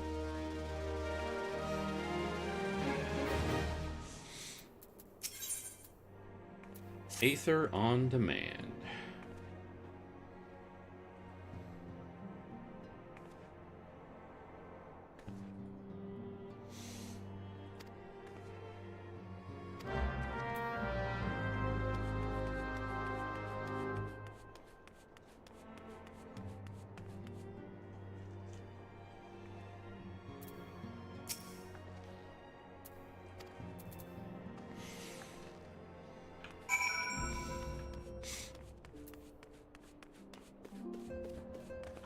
Oh, hey, Widow. Alright.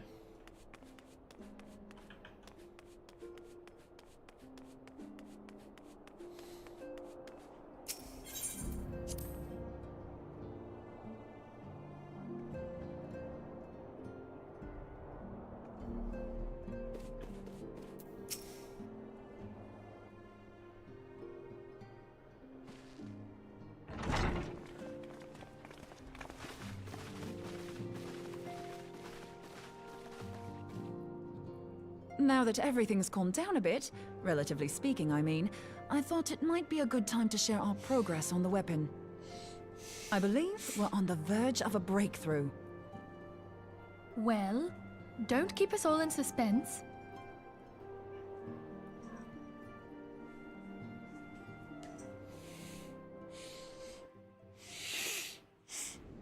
Just in case anyone's forgotten, let's start by reviewing what we already know. So, an Ascian is an immortal because its soul doesn't return to the ethereal realm when its host is defeated. Instead, it flees to the place that lies between our world and the void. Therefore, the first step to permanently defeating an Ascian is preventing its soul from making this journey. And if you recall, when we last gathered here, I had verified that white auracite has adequate capacity to entrap the beings, albeit only briefly. Which left the small matter of their extermination. Aye. To unmake an Ascian soul, one must needs smite it with a concentrated burst, or blade, of purest ether. However, we wanted for both the data and the means to forge such a weapon. Short of experimenting on an actual Ascian, you see, there's no way to gauge how much ether its soul is made of.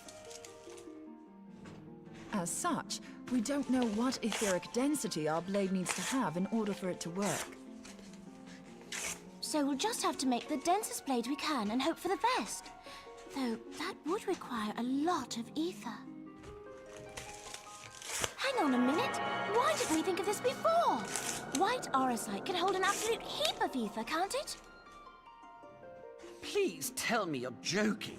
God's sakes, Ida. I feel as though I'm reliving the same scene over and over with you.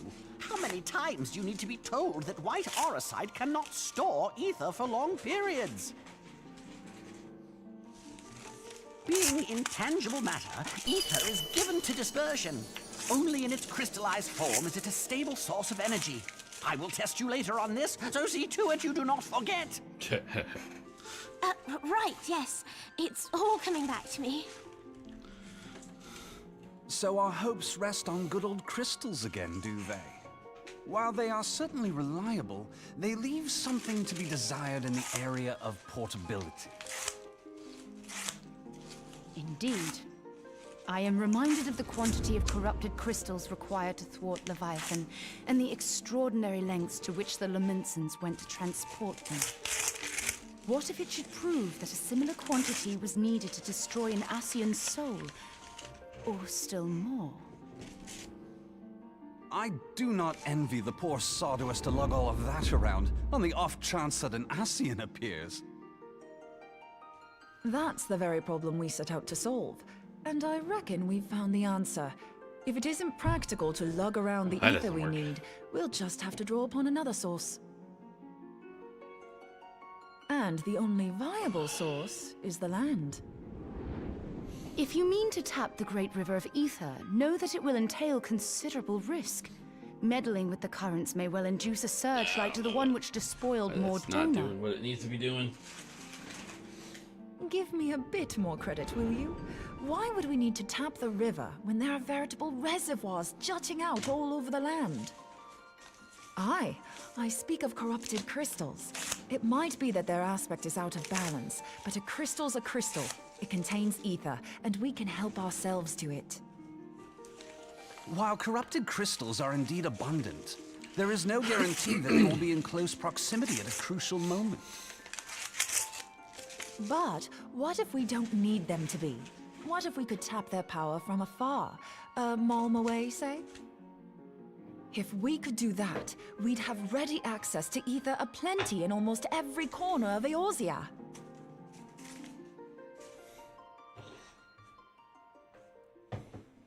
I've yet to put my theories to the proof, but I've got a good feeling about this. If no one has any objections, I'd like to see where this avenue leads. If you think it worth your while, you have my blessing. But tell us, what are your theories? I, for one, am most eager to understand the process, however vaguely. I thought you might say that, but no one wants to listen to boring old theories all day, do they? I know I don't. So with your permission, I'd like to try something a bit more hands-on. I've already built an etheric siphon especially for this purpose, and I've been meaning to try it out. Thing is, the profusion of corrupted crystals in Mordona makes it something of a high-risk testing ground. If anything goes awry with the siphon, it would be better if it didn't happen within spitting distance of quite so much ether. Ideally, I need an isolated specimen. Does anyone know where I can find one? May I suggest northern Thanalan? There you will find corrupted crystals of middling size, standing a reasonable distance apart. Ideal for your needs, I should have thought. Oh, and if you do elect to visit the place, I should be much obliged if you would assist me in another matter while you are in the area. Has something happened?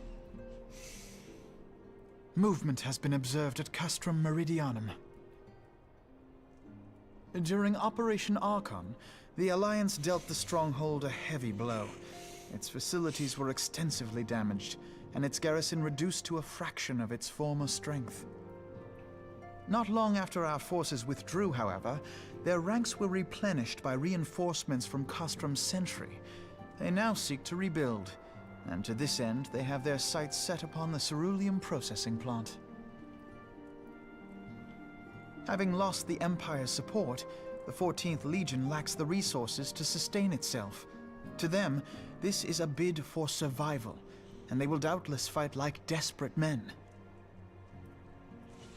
Though I have dispatched the Crystal Braves, I fear their strength alone may not suffice to stay the Imperial assault. I would request the Scion's aid in the defensive effort. If I didn't know better, I'd say you were trying to inveigle us into fighting your battle with the promise of shiny crystals. Well then, consider me inveigled. I won't lie, the crystals you speak of sound perfect, so the Garleans have to go. Besides, we can't afford to beat about the bush. There's no telling when the Arsians will next appear. Thine eagerness to hurl thyself into the jaws of danger cometh as little surprise. Exercise due caution, I prithee. Though you have become a Crystal Brave, you are yet a Scion, Alphino. We could hardly refuse you.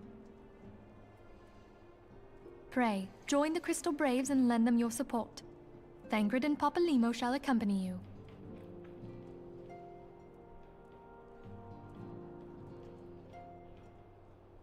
Ida and Yashtola, in the meantime I would have you assist Moonbreeder. Scout out the crystal clusters, that the testing may commence as soon as the Garlean threat has been eliminated.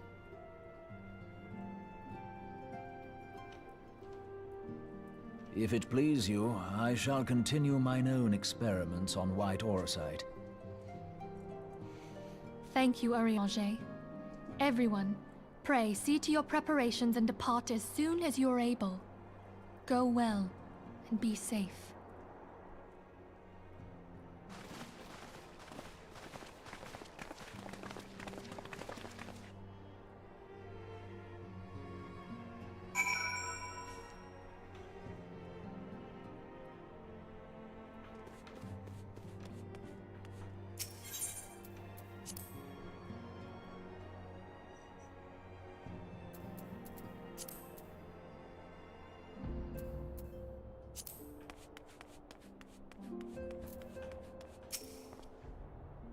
All right, Alpino, what you got for me?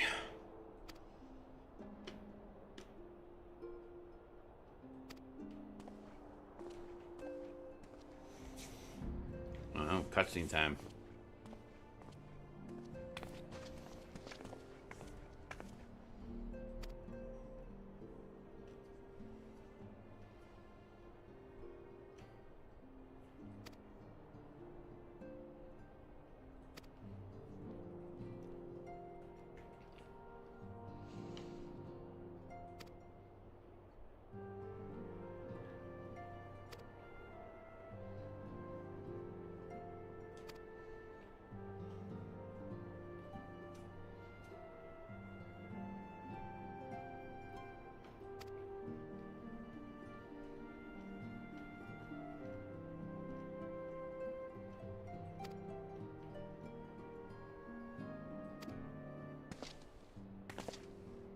I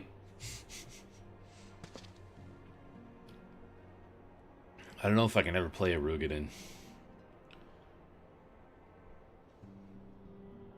They're just too big.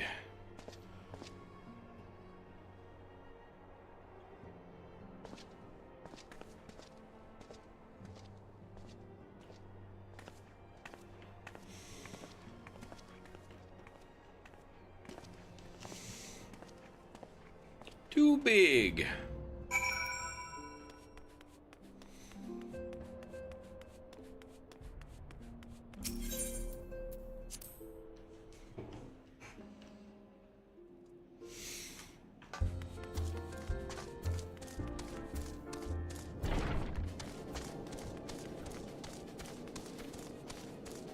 All right. Have my peeps returned yet? Yes, they have. Oh, I have no, I got no, ventures, so I'll just leave them.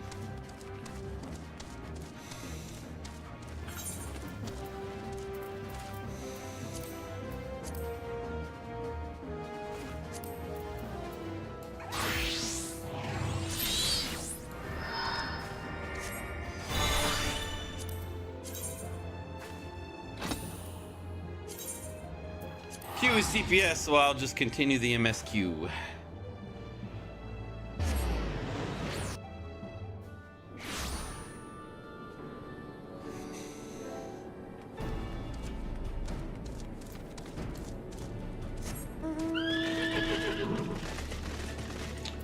I do want to check something before. Oh, well, I gotta check two things before I do anything.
XIV.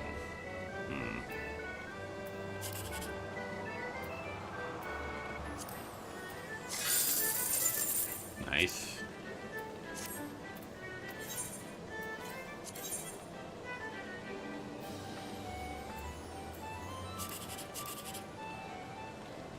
$15, 20, 21, 22.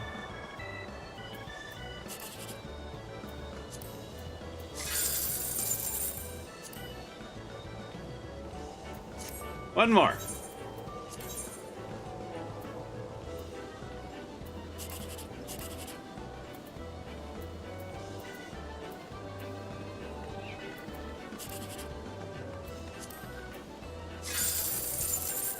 Nice.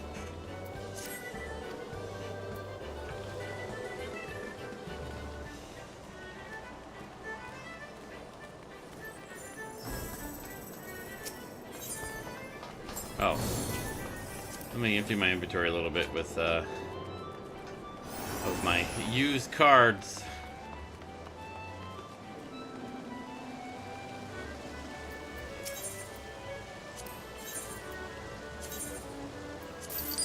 Not a whole lot, but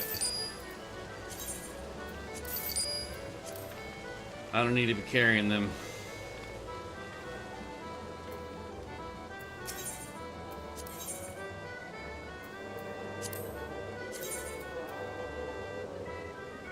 Golden swords.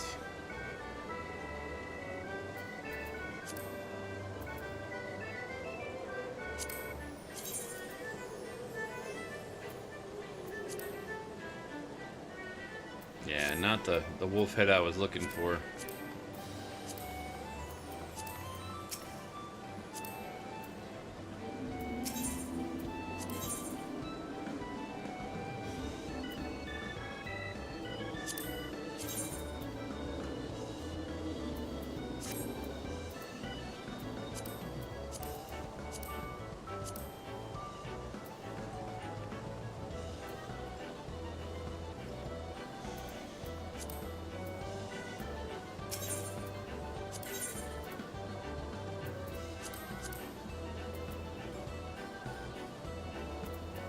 It might be the PvP area if I need something like that.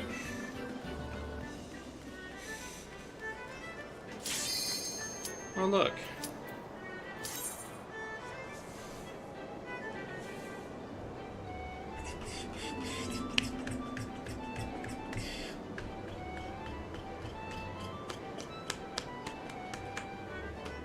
Come on, tank.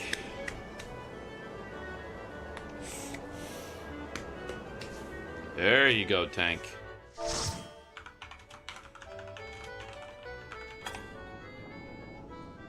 Hawk Manor, hard.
So many locked doors. Where's my skeleton key when I need it?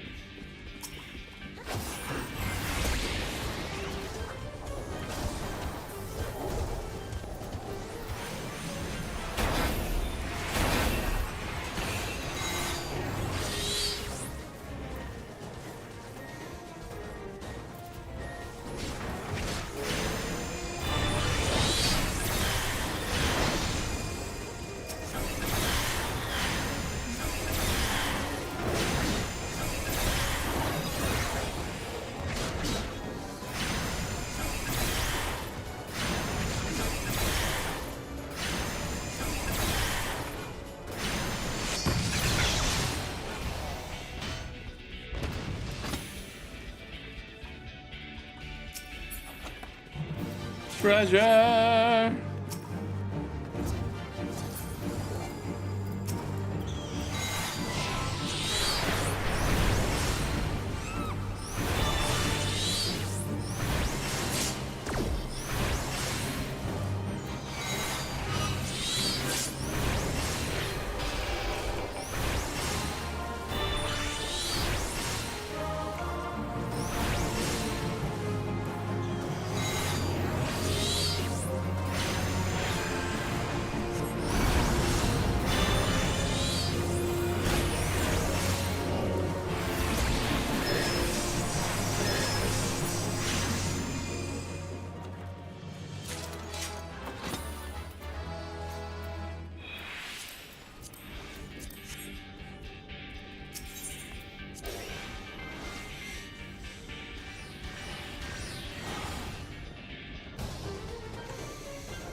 Somebody forgot the tiny key.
Why is Narnar just standing right there? That's weird.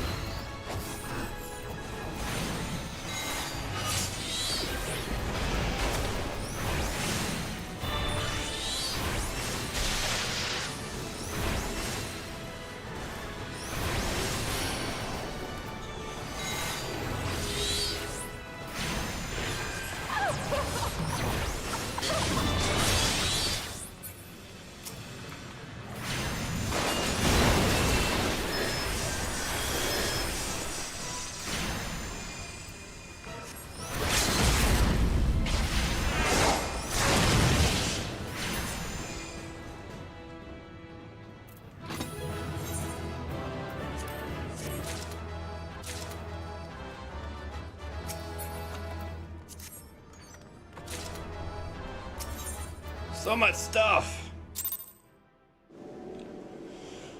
Okay.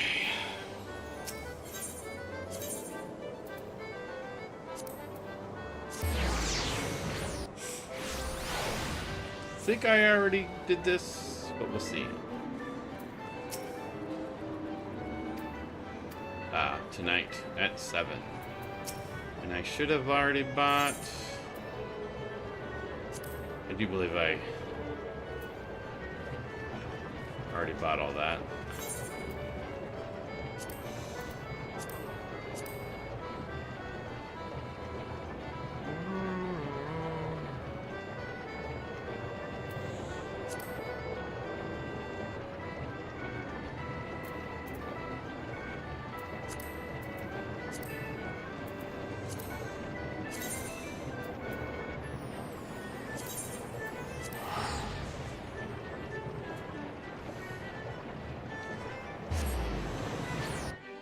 I'll be right back.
yeah, coffee.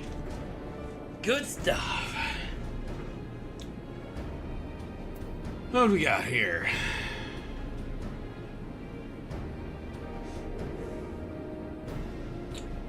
Boom, boom, boom.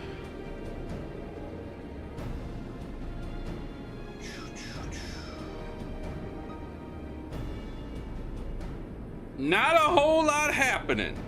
Let's continue on with the MSQ. Oh, I forgot the minion sits on your head when you're idle. I was like, what's on my head?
Yep, that's what I'm here for.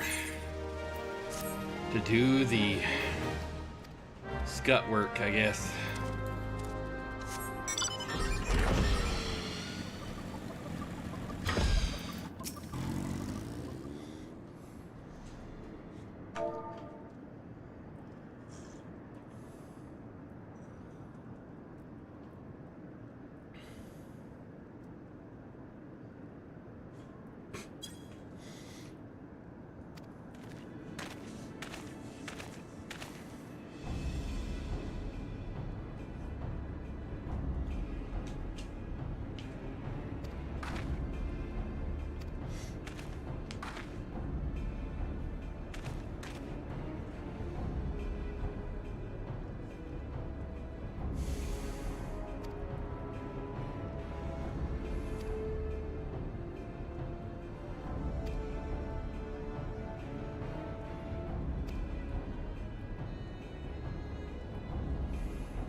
Alright, what are we doing?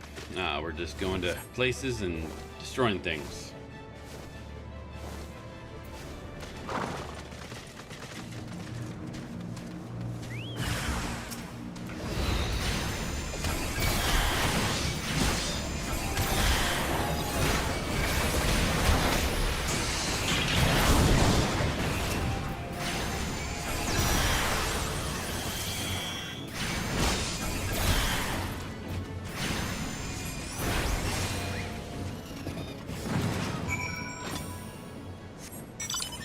Next.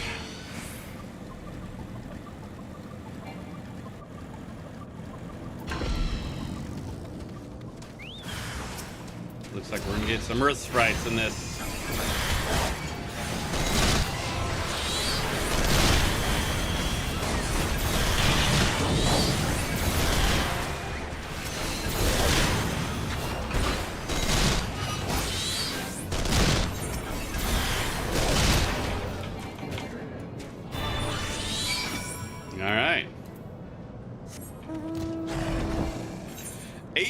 peasy.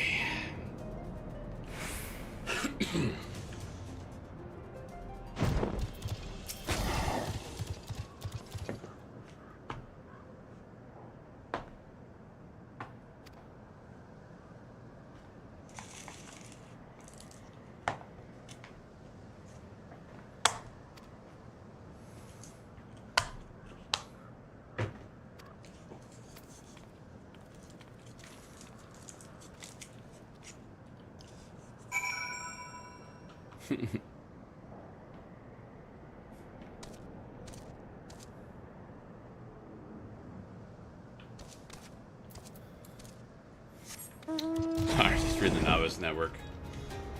Sometimes you catch the glimpse of conversations. It's like, what?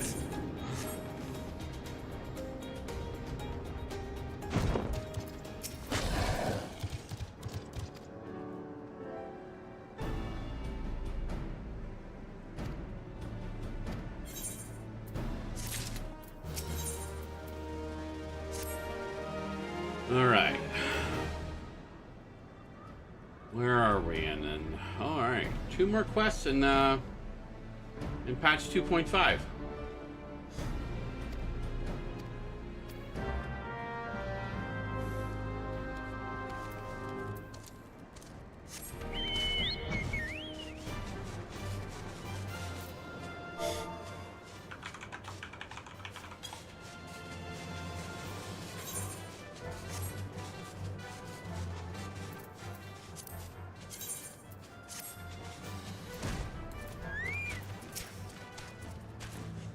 Uh-oh. Sad scenes coming up. Hold on, I won't be a second.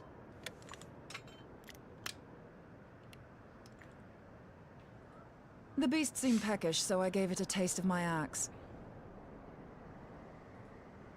I know, as Urianger never tires of reminding me. An axe ill becometh the hand of a scholar.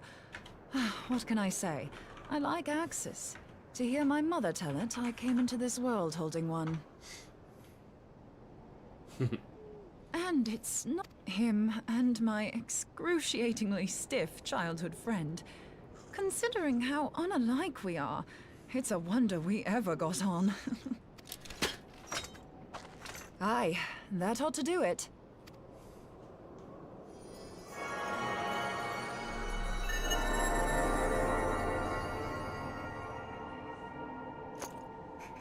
So far, so good. At these concentrations, it shouldn't matter too much if something goes awry. Just enough ether to make it interesting. Did you see that? The way the crystal glowed? The siphon works, I'm happy to say. With a few refinements, it should satisfy our appetite for ether. Which just leaves the small matter of... I'm not sure how to go about it just yet, but I swear to find a way... He senses me. A useful talent.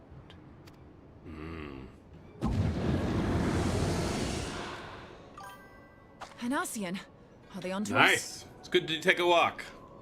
By your brand, I see you are an Archon of Sharlayan. Keeper of knowledge. Seeker of truth. Meddler. My strenuous activity later will be changing my I don't brakes. know what the hell's you're saying, but I don't much like your tone. Your instincts serve you well. But come, be not unsettled on my account. That lovely brow was not made for frowns. But I waste my breath. Let me direct my words to one who understands them. We meet at last, warrior of light. Brialis. I am Nabriales. Brialis, yeah. And you have long been a thorn in my Yeah, side. it is.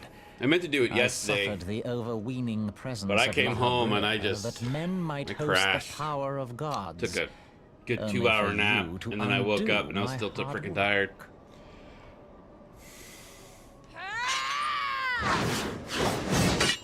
Oh, bugger.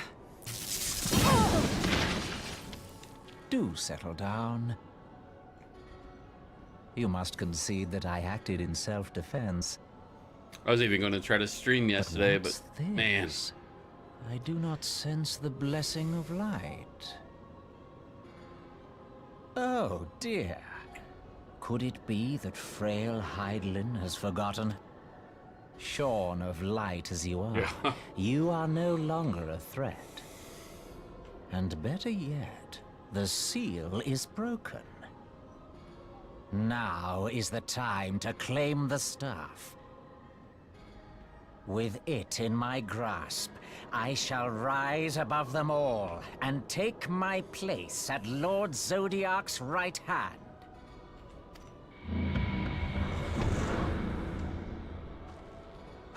What did that bastard want with us? Nobrialis, he calls himself. With charm like that, I'll bet he has maidens falling at his feet. But this staff... You say just talking about it had the bastard grinning like a brat on his name day. Must be quite a staff.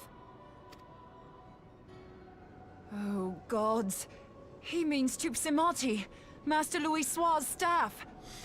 Minfilia's in danger. We have to get back to the Rising Stones. Well, stop talking. Let's go.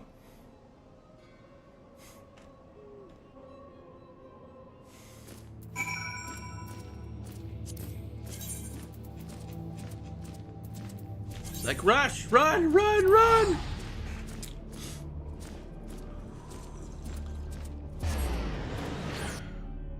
We must save the higher beauty. Let's do it.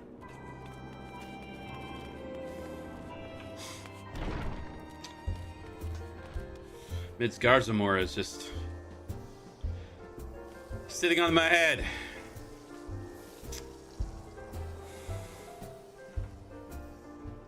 What a bastard. I didn't realize he also breathes fire. That's interesting. But now you're gonna move? What are you doing?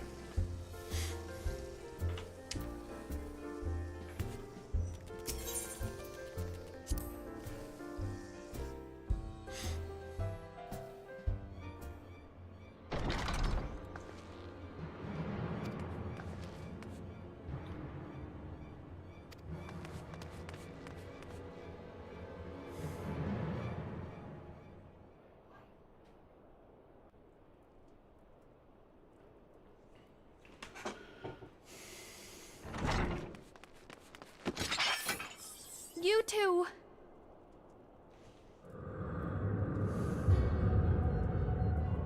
So, you were able to divine my intent. What now, warrior of light? Ah, but that name is no longer fitting. You have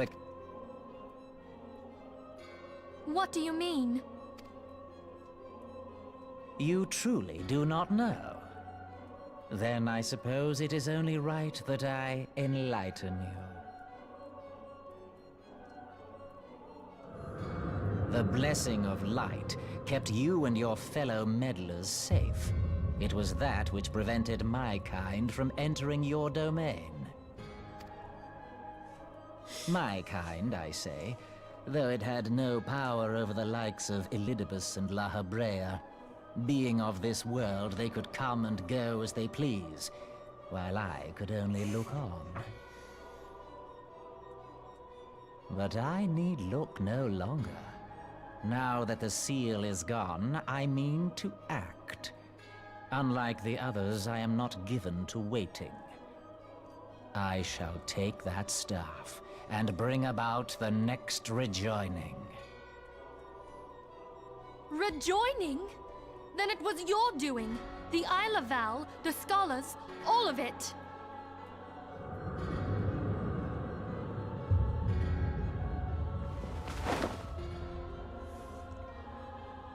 You will not harm her!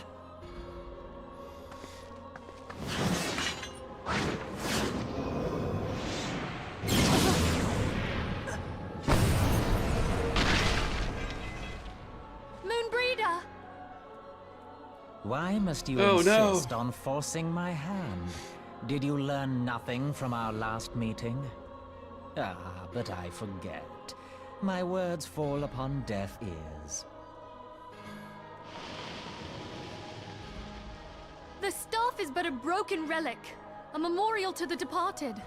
What possible use could you have for it?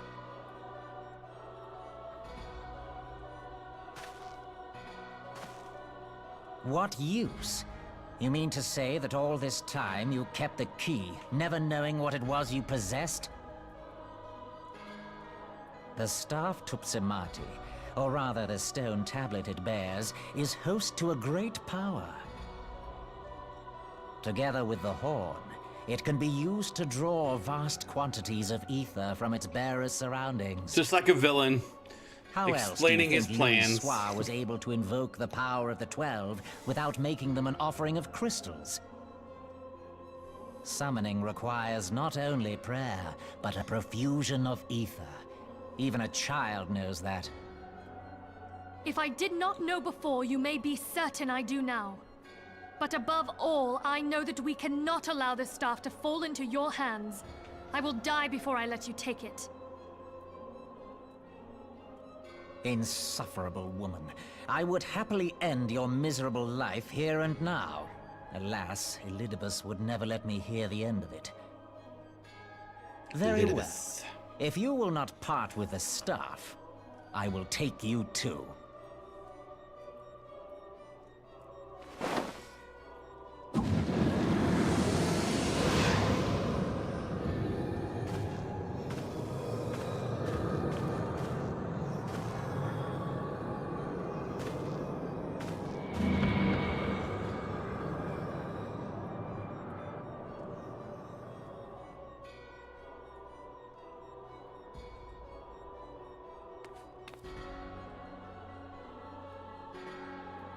After them! Quickly! Before the rift closes!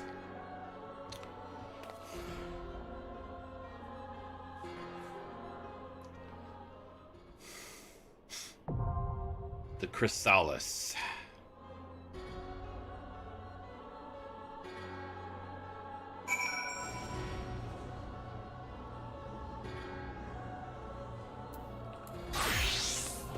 Alright, going in as healer.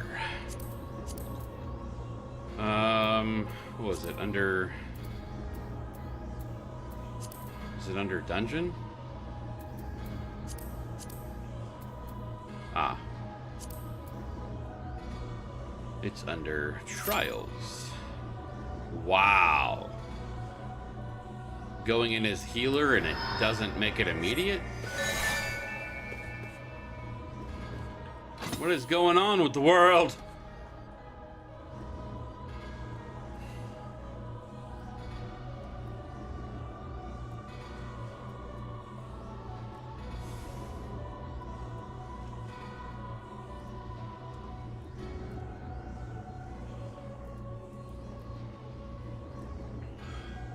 No one running mentor roulettes?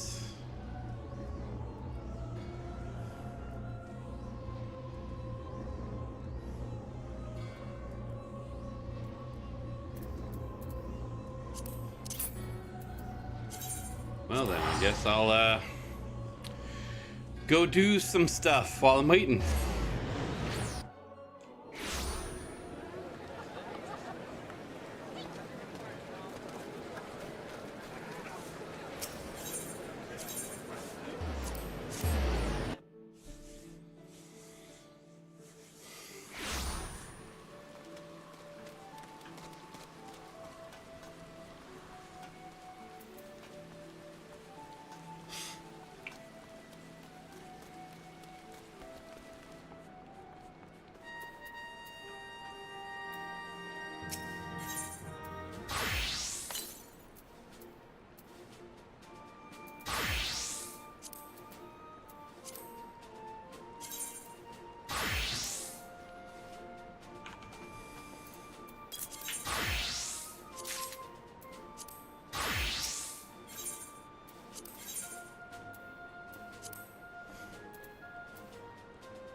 Here we go.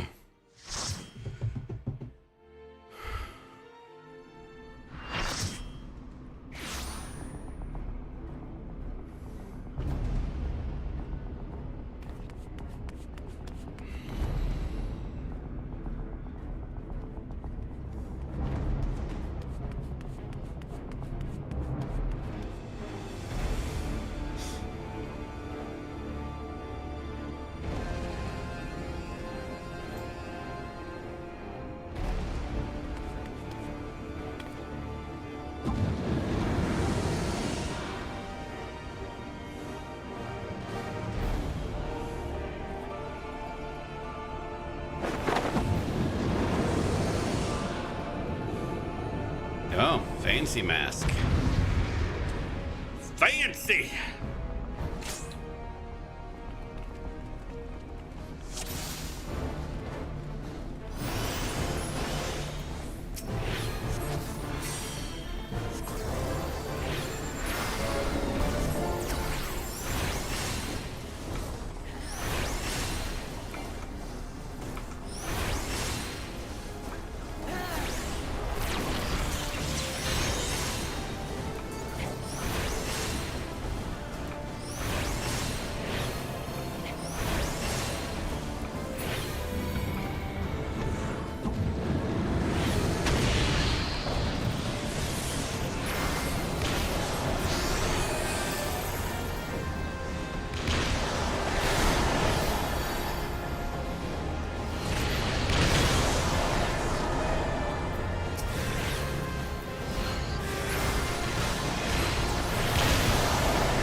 Stop disappearing!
I got it up in time.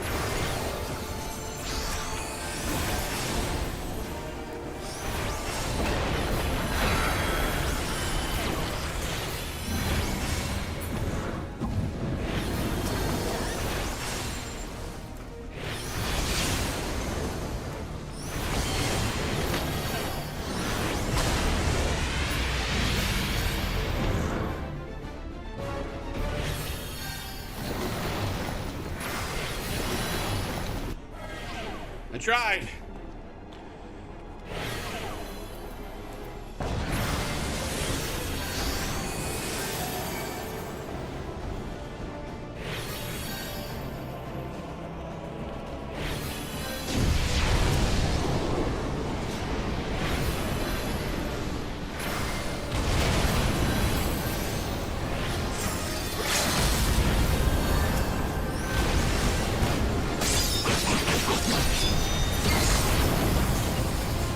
Boom!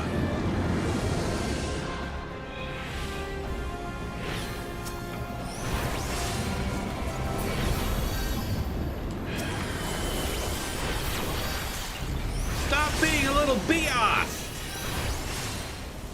Stay in one spot so that we can hit you. Secret Asian Man.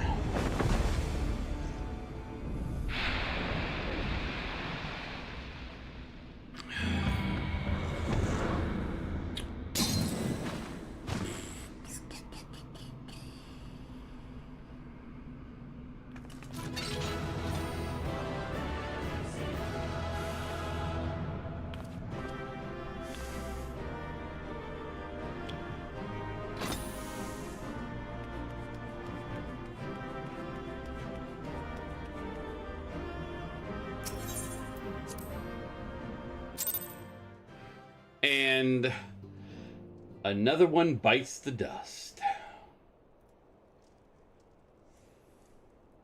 You're safe. Thank the 12.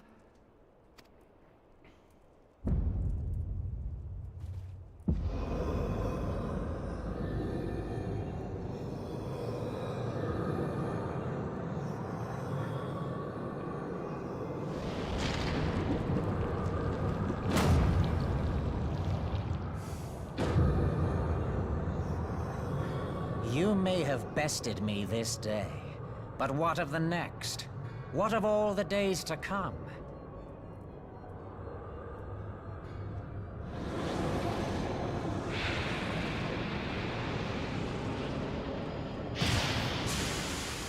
Remember, light no longer holds sway here. I may return whensoever I wish, again and again and again. Eventually, you will falter, and the staff will be mine. Except you're covered. Until next time, scions.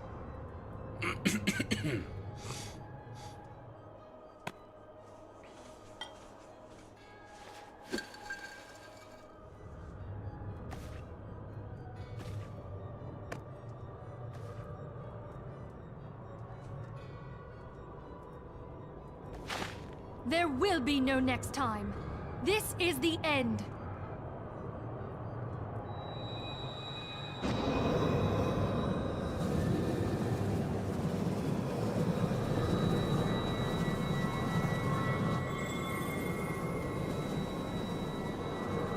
It's like, now, use the staff! What trickery is this? You're not all powerful. No. No! Cannot! No! Yes, yes, yes, I can!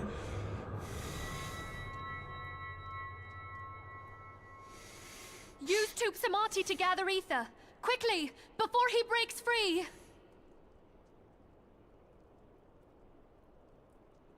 So you take a moment to do a stoic nod? Really? Really? Really? Concentrate. Call to mind the time you struck down La Habrea with the Blade of Light.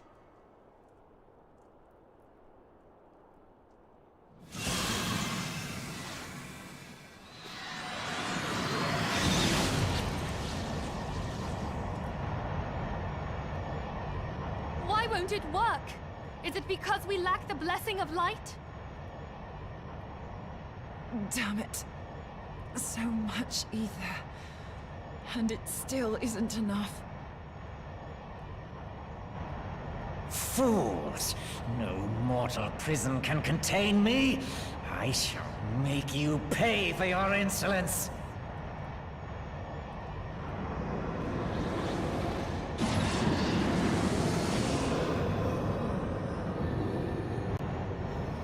Please, Mother Heidelin, hearken to our plea. Lend us your divine light. Why can you not hear us? Do our words no longer reach you?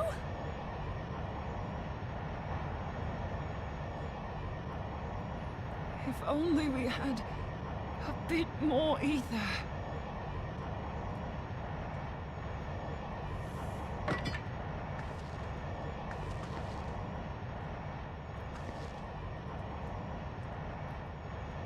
Moonbreeder, what are you doing? Master Louis, I am in death. There is life. Farewell, Urianger. You damned old coot.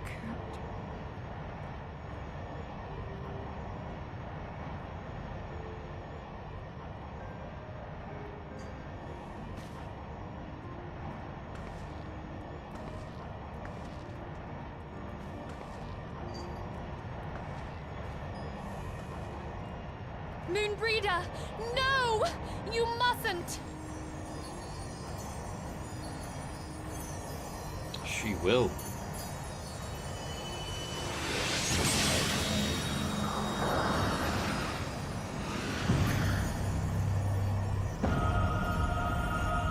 What? No! Let's kick this blade into overdrive! I am eternal! I am immortal!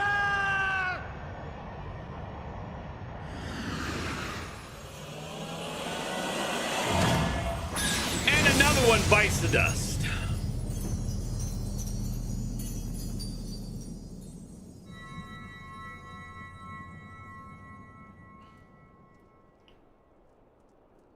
Moonbreeder. She's gone.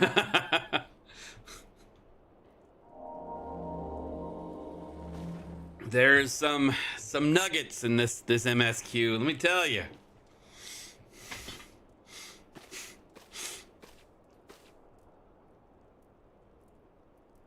You did it, my friend. The Ascian is dead.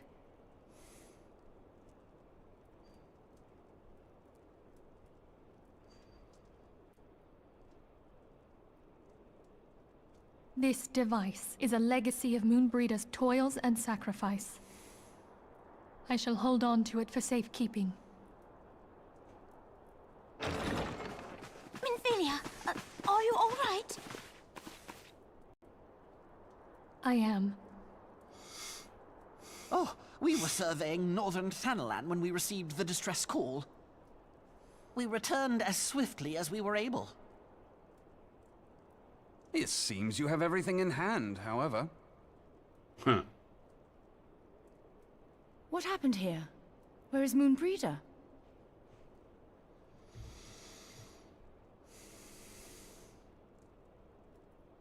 She is gone.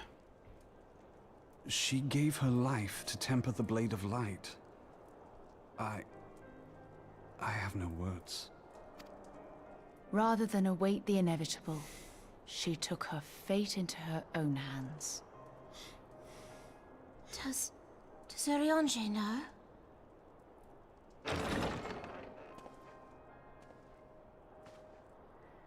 It's like the feels, man, the feels. My friend, there is something I must tell you. I heard all, my lady. The moon sinketh, taking her leave of the heavens, yet her passing heraldeth the coming of a new day. Moonbreeder hath fulfilled her destiny, hath she not?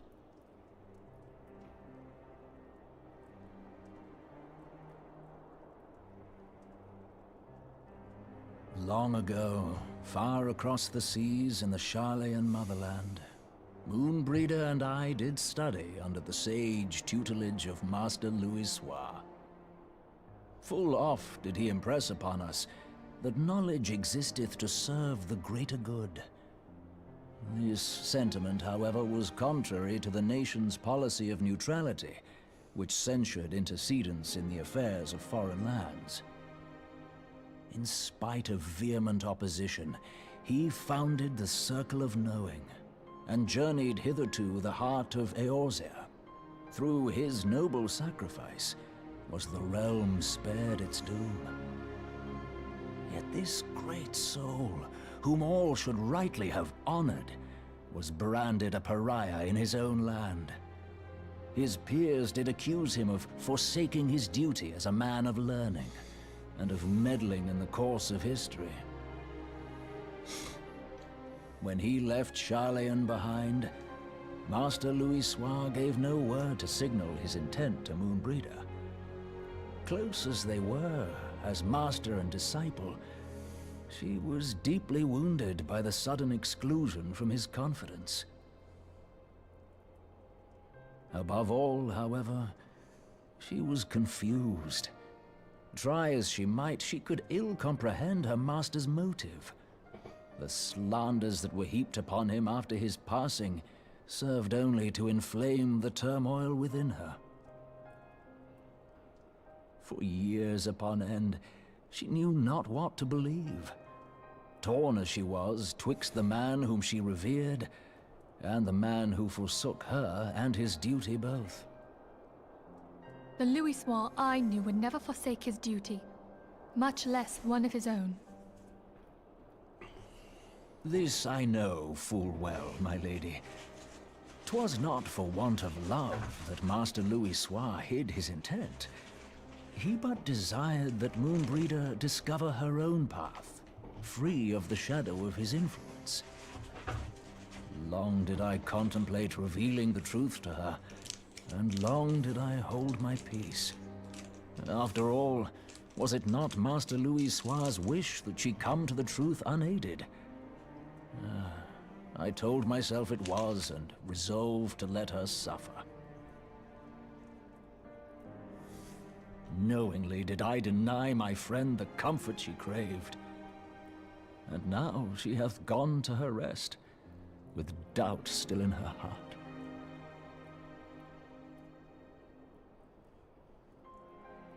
Speakest thou in earnest? Did Moonbreeder truly come to understand Master Louisoix's will before the end? The realization hath set her free. She may now find the peace which hath for so long eluded her. Oh, Moonbreeder, my dearest, how I shall miss thee.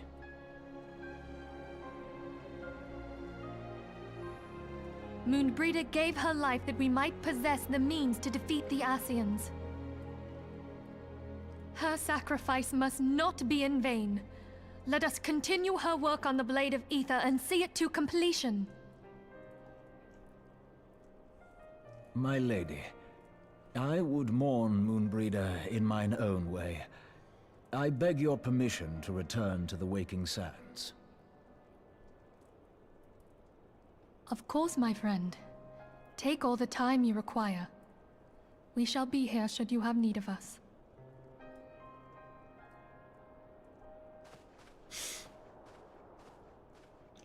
Wow.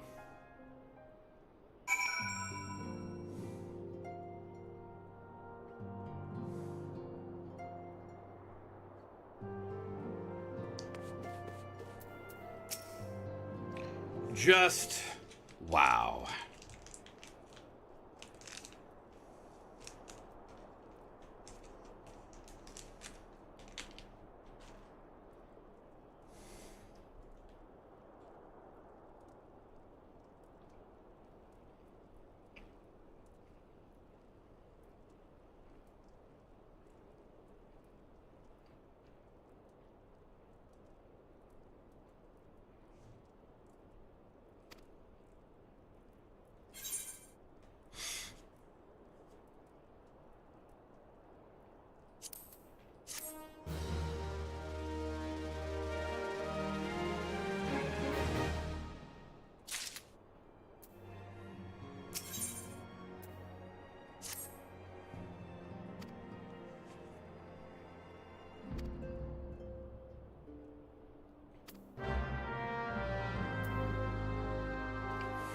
Scholar at Rayfrost.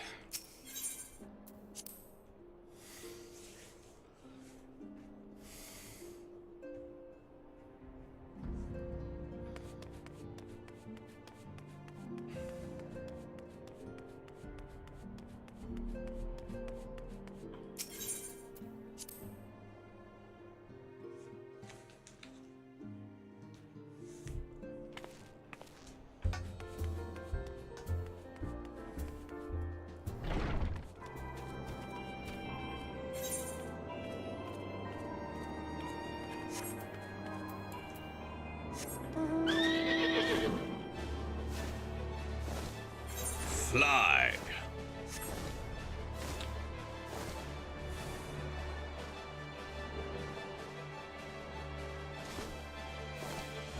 Can we fly to the bird? Oh, hey bird, what's up?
Forgive me, Moonbreeder. Had I been quicker or wiser, but I was not, and you paid the price. But you would not suffer us to wallow in our sorrow, would you? You would tell us to pick ourselves up and get on with it. And so we shall. We shall defend this realm and her people to the last.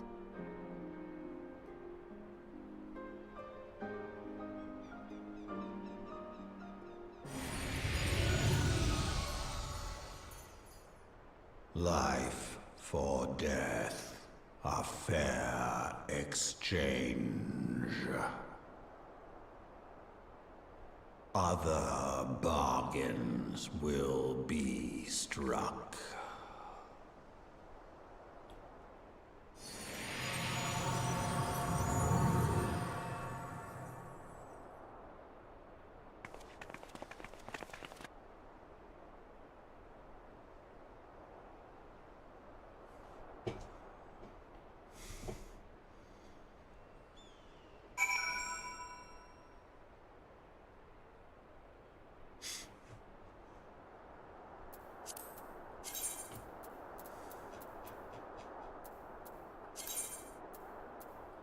I do gotta say though, man, there are some things in this game, some of the cutscenes and all that,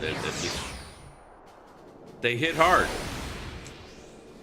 and that was one of them.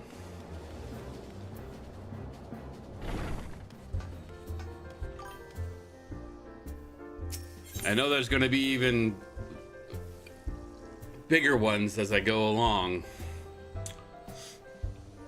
It's like, hopefully at one point I don't cry on stream.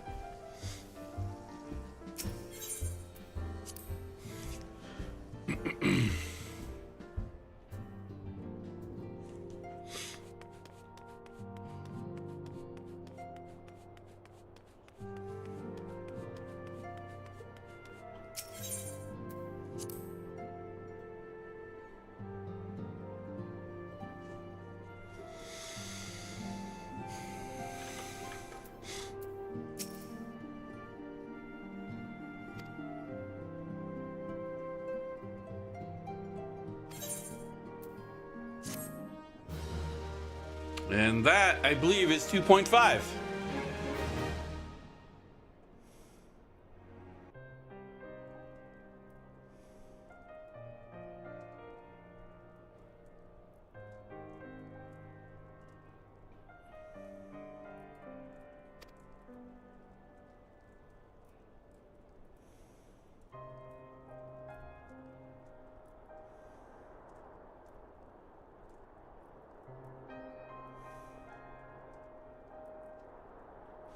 Grief is just one of those emotions, man. It's like, if you don't experience it, you may think that you know what it is, but until you experience, I don't know, let's call it true grief, You have no idea of the pain that it causes.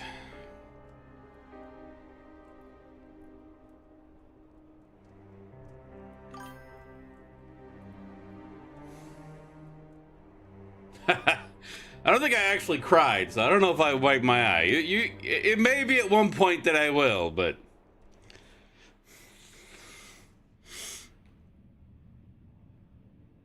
If victory won, a comrade lost. To honor the fallen, the living forge ever on towards the light of a new day.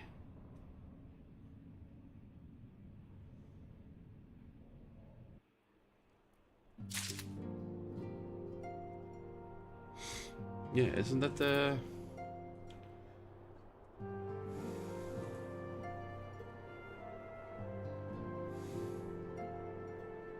Yeah. About to move into 255, which is fairly long, apparently.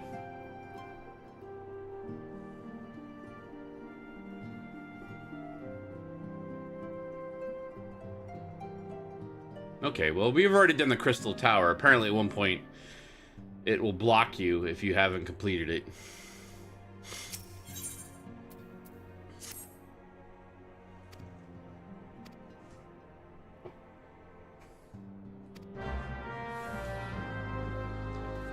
Speak with Ida.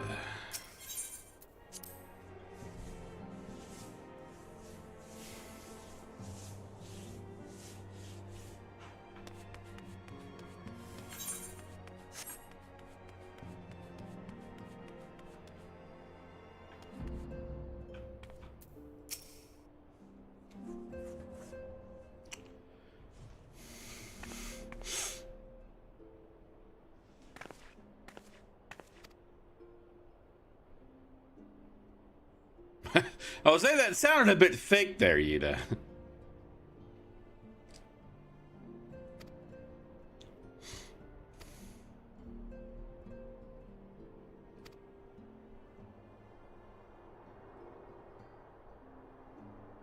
Well, yeah, make me your errand boy.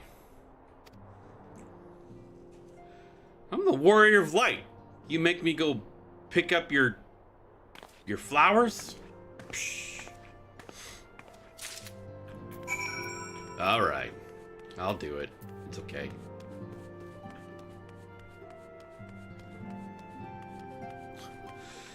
I am pretty much halfway through 59, and I haven't even made it to Heavensward yet. This is hilarious.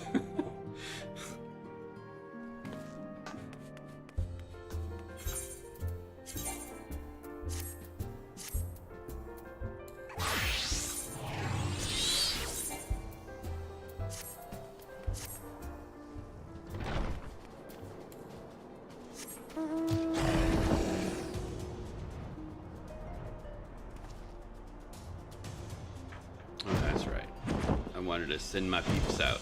My peoples!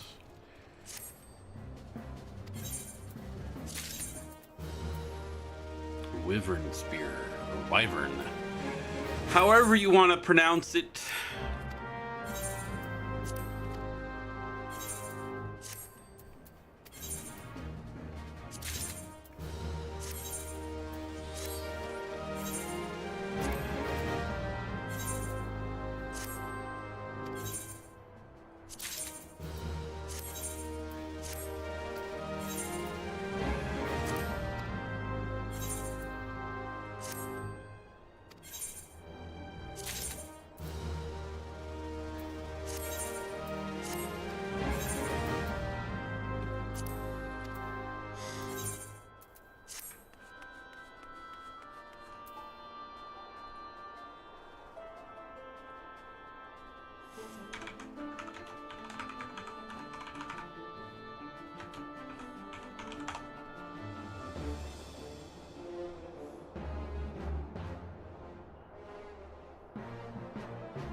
Logging into things.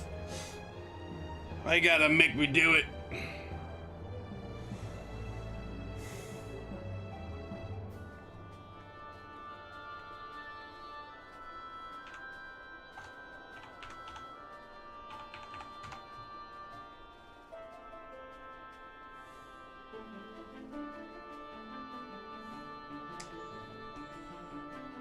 Apparently the Starlight Robe is a online store item. So I'll have to make sure I get that, because that seems like it's a pretty good winter coat.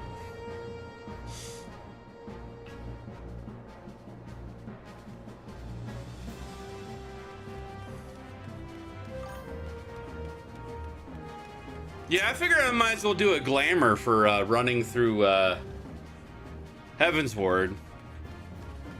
Make it a winter set. I saw it on the Eorzea collection as a glamour on there, so I might change it up a little bit and do that.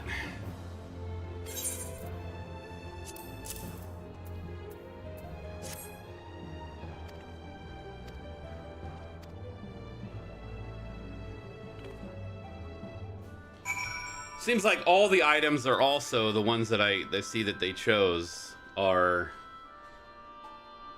it fits any class, so it could be just a constant glamour.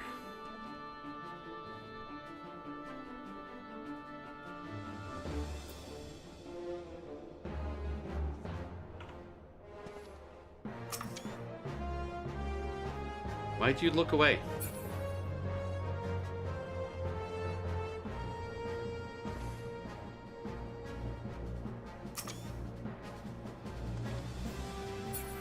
That's weird. Ah! It's not the button I wanted to hit.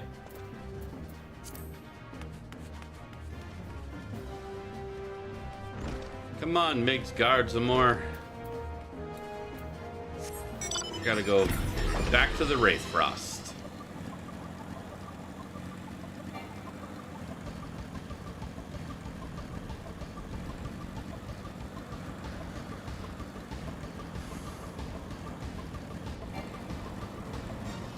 I was like, I'm cleaning out bad space right now. Like, what is bad space?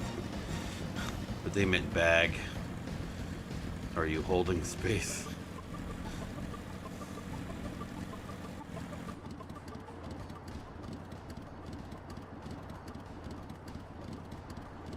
Yeah, I mean,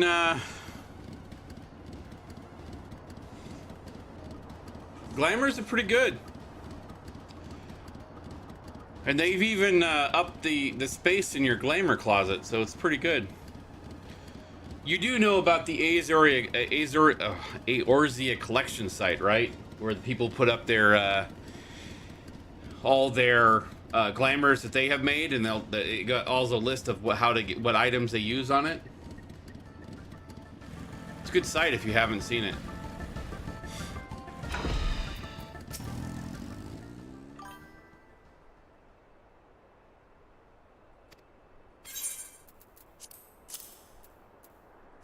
If you're ever looking for good glamours, or you can just make up your own, but I'm not always good at that.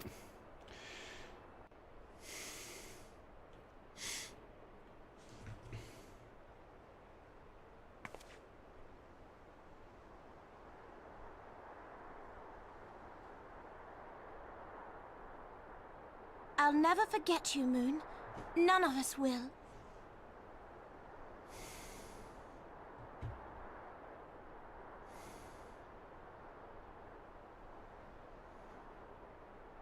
The song riseth to a crescendo.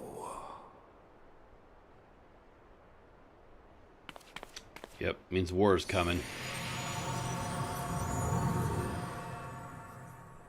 In other words, known as Heavensward. Is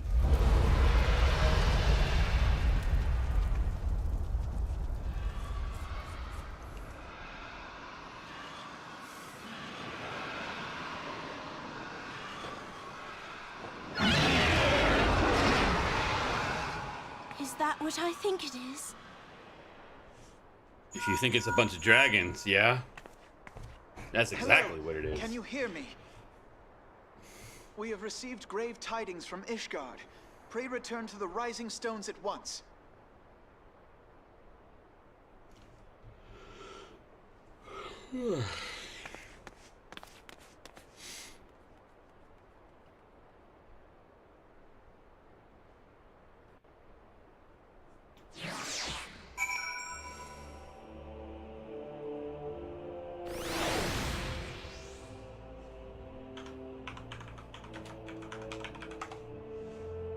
If I can spell it right.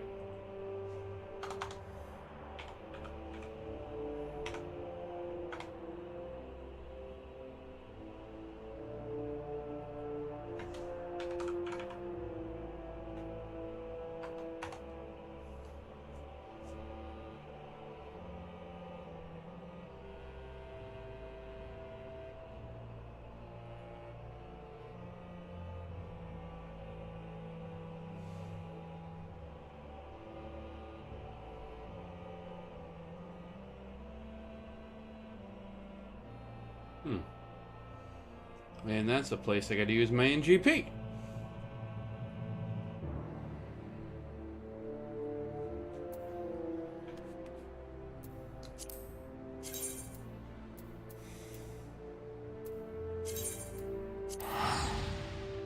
Where is it?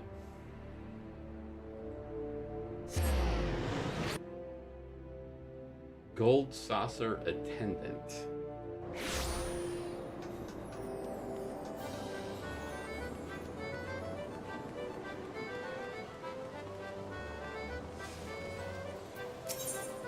Is it under 3? I looked in here before, I didn't see it.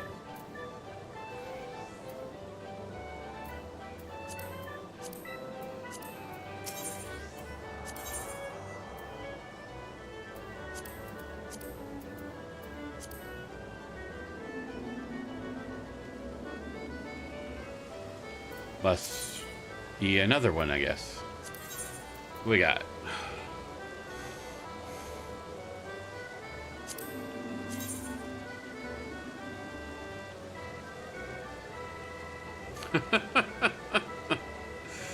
Oh, this should be an interesting one.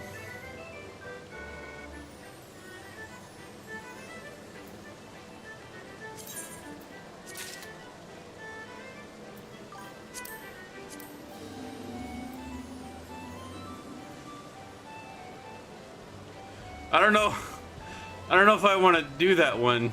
I might have to find different pants, but I bought it, so. Buy this one too.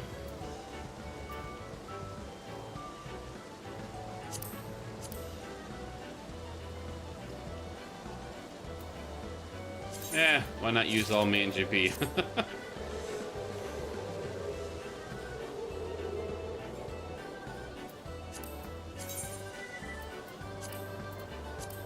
Maybe I'll win big at the crackpot tonight. Who knows?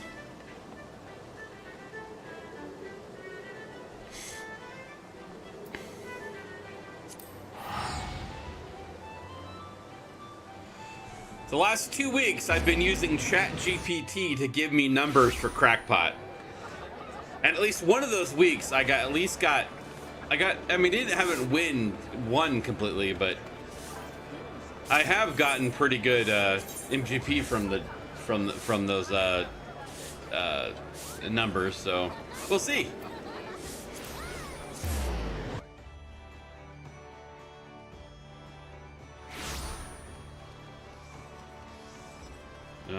Need to go to the inn room.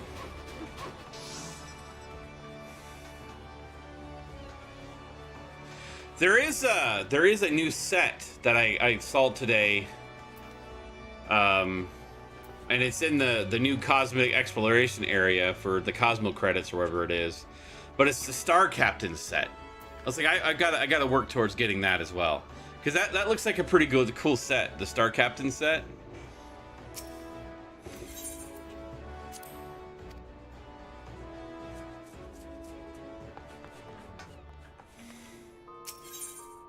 Now, does it go in here? Or does it go in the actual glamour chest? Looks like it's the actual glamour chest.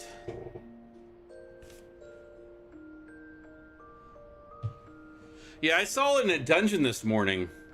And it looked pretty cool. So yeah, I have to work on getting once I get up there. Alright, let's put the Riviera slops in there. The Bunny Chief sets.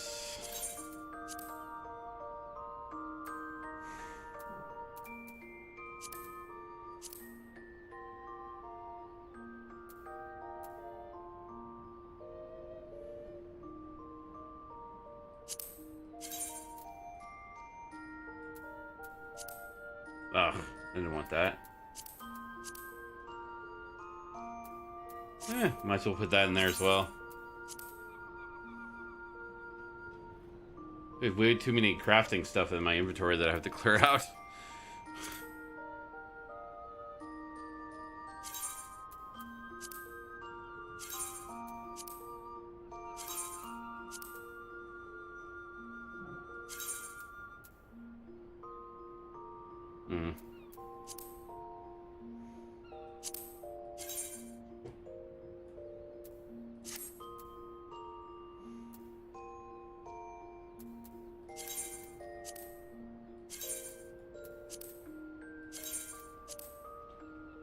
Clear out my inventory.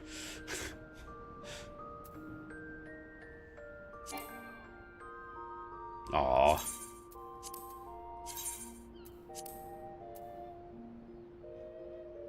I think I should be able to repair it, actually.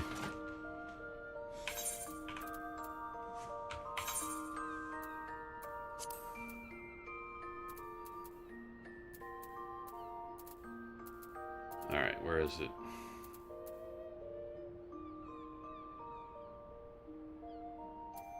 Oh.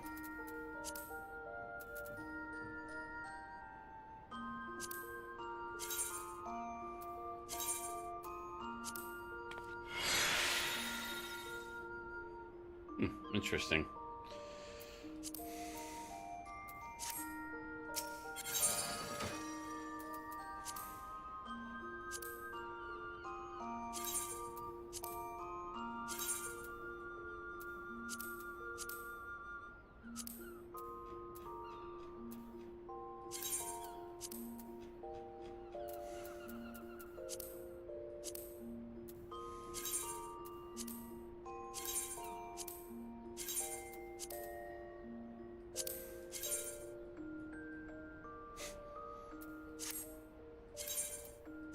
Some of these older sets, it's like, really?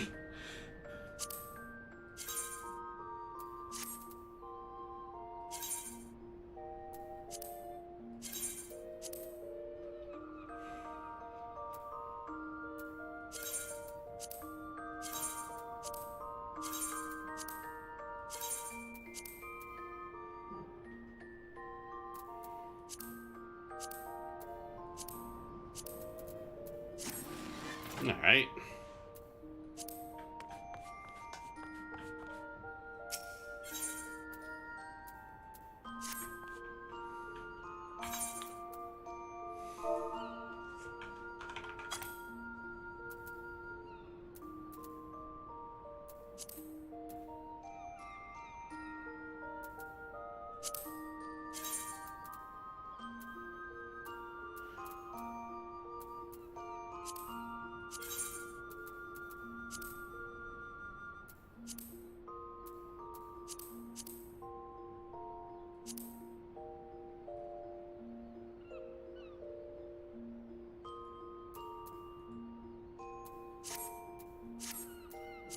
Yeah, I can mess with the dies later.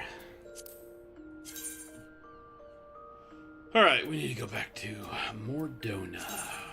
To Mordona!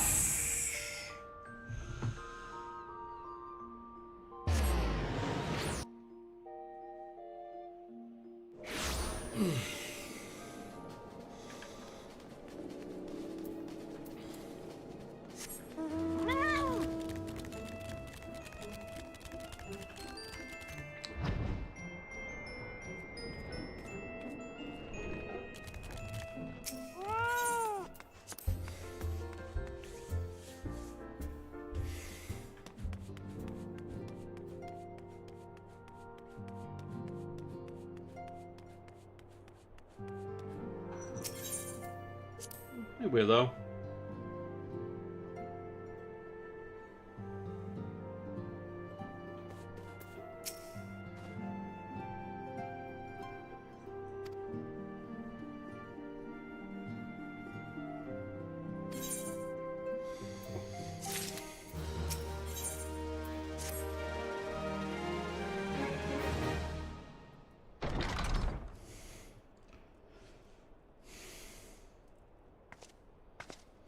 Yeah, I haven't even looked at all the gathering outfits or anything else there because I haven't really been there yet.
Not to mention the fact that I'm still talking to Midgard some more.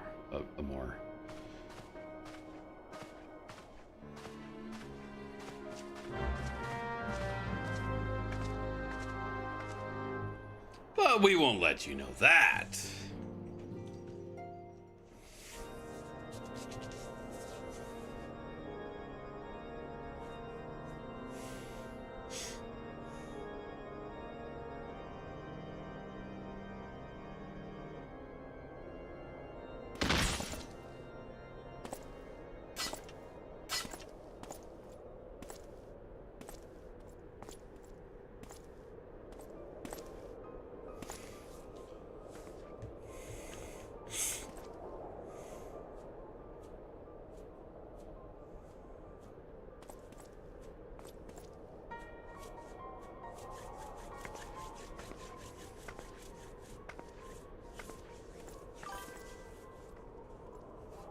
All right.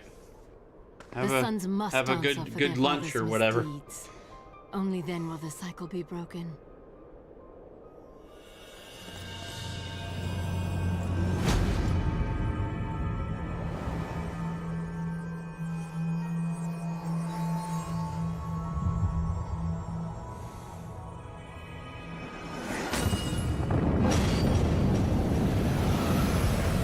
Uh-oh.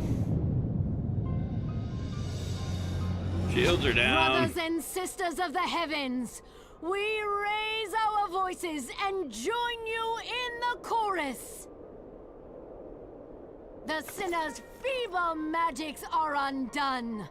Come, claim your retribution.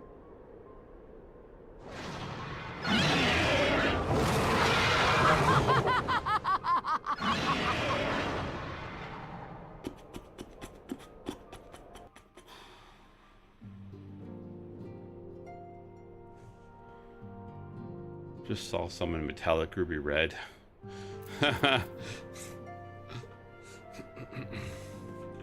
Wait, we gotta go to Camp Dragonhead.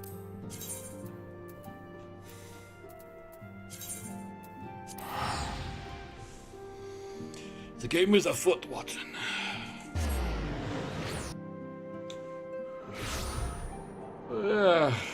Probably stream for another good hour myself. I do have to get those breaks done.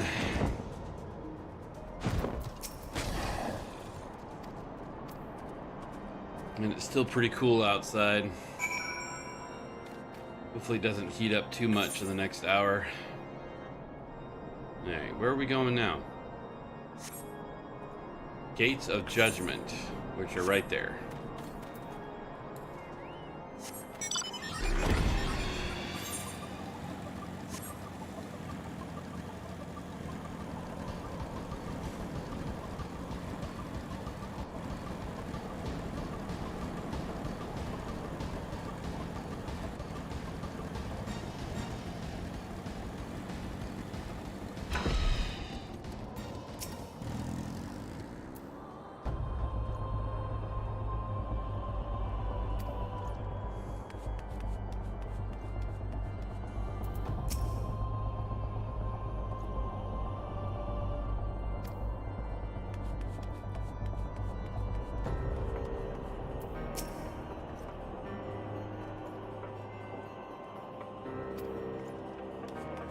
Yeah.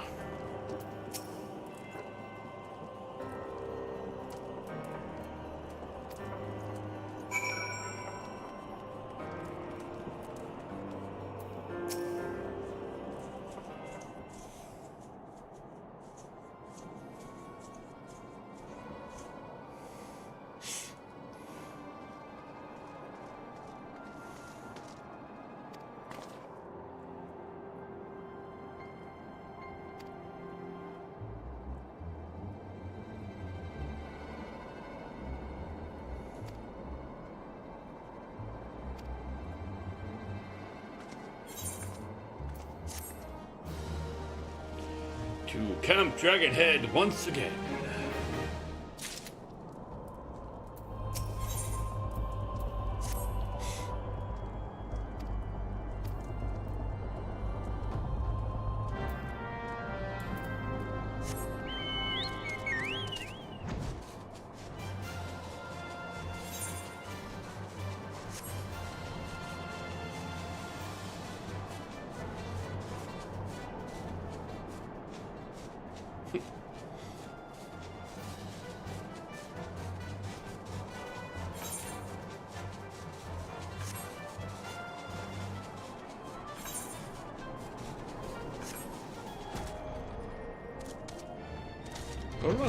Font, my friend.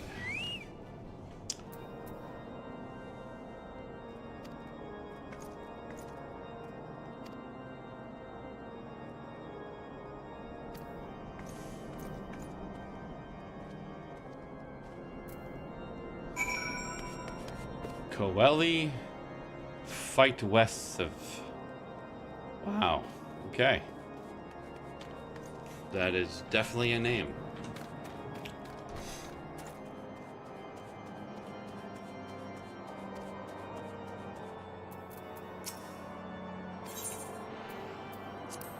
This. I mean, why would else I be talking to you, man? What the hell?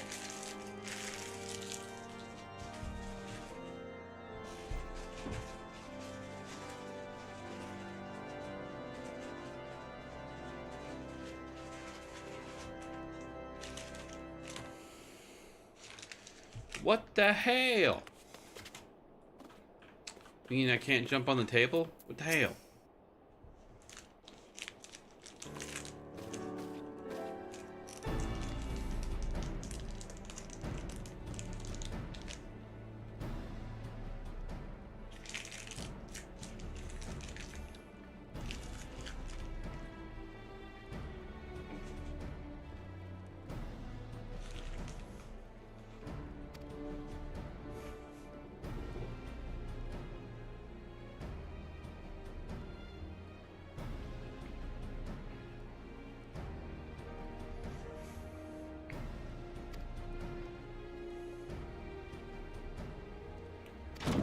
Justinian!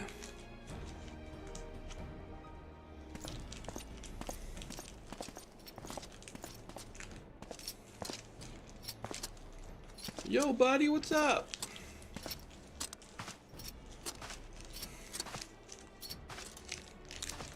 In your black, not yet red armor.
Oh.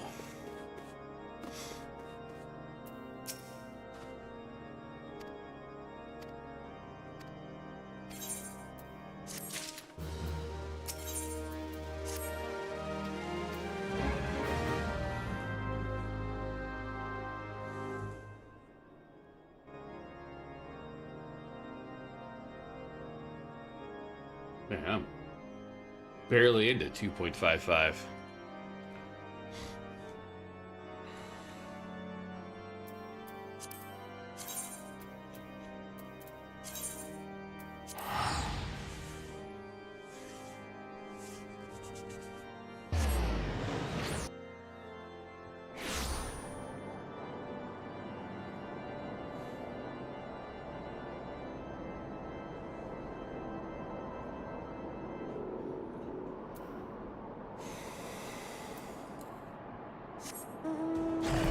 I have to go to Mardona, not right outside the door. Jeez.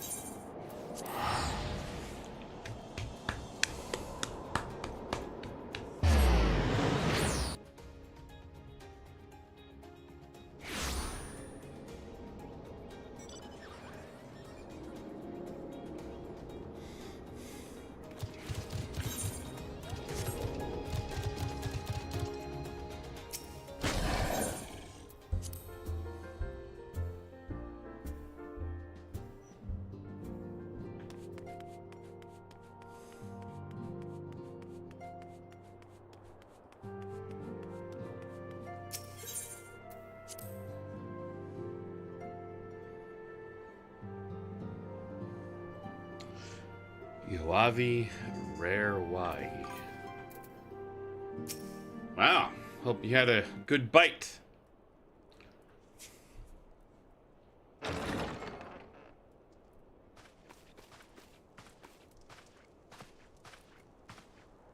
Alphino, it is good to see you. Tell me, what have you learned? Pray summon the others. Everyone must hear my report. The intrigue.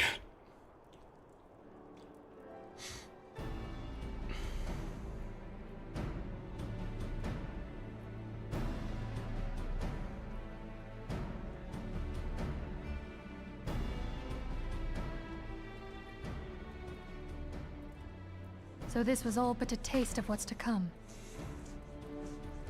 Indeed. The main host advances upon Ishgard as we speak. Nice. Leftovers are always good.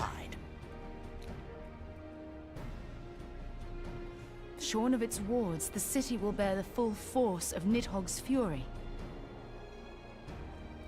All those people. Alphino is right. The Dravanians cannot be allowed to prevail. If Ishgard falls, all of Eorzea will suffer the consequences. Then you agree that we have no choice but to intervene. For the good of the realm, the Scions of the Seventh Dawn and the Crystal Braves must join the defense of Ishgard. Let there be no ambiguity about what has been proposed. We would be directly intervening in the war. But if all here believe the cause to be just, then to war we shall go. To war we shall go.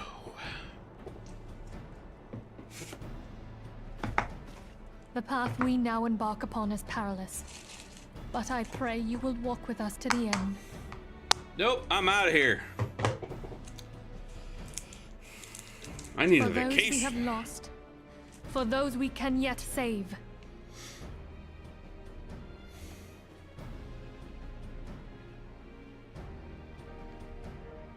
Then it is settled. I shall inform the Council of our intentions and request that they contribute their own forces to the defense of Ishgard.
Tataru.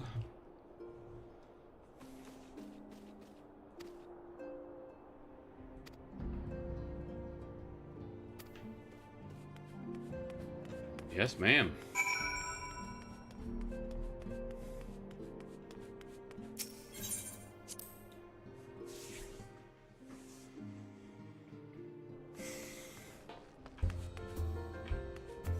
Bunny girl.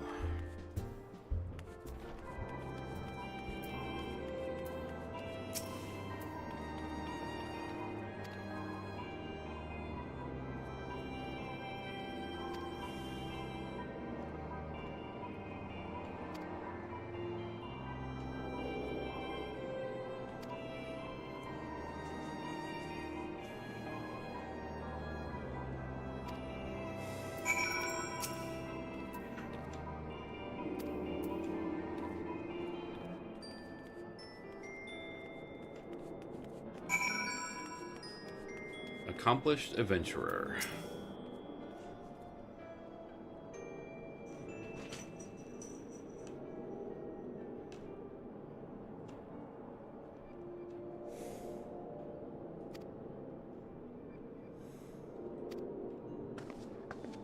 Well, then you're just a coward.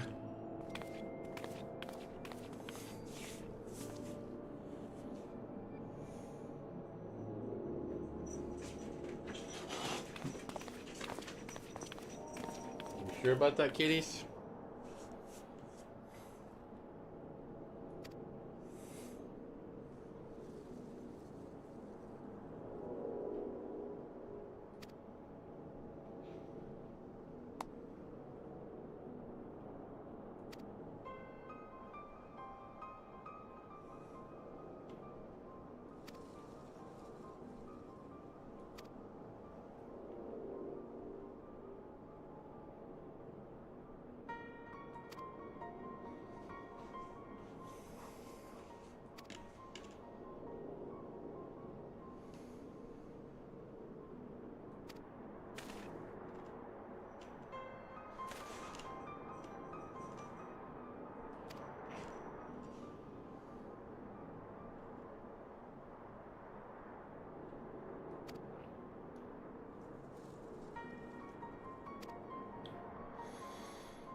Ah, the intrigue behind the scenes.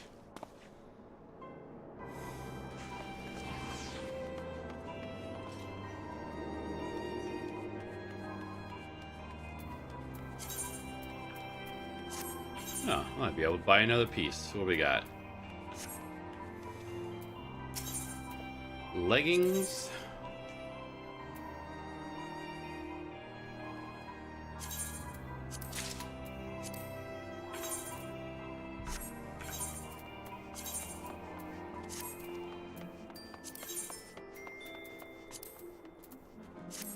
Get away from my head, bug.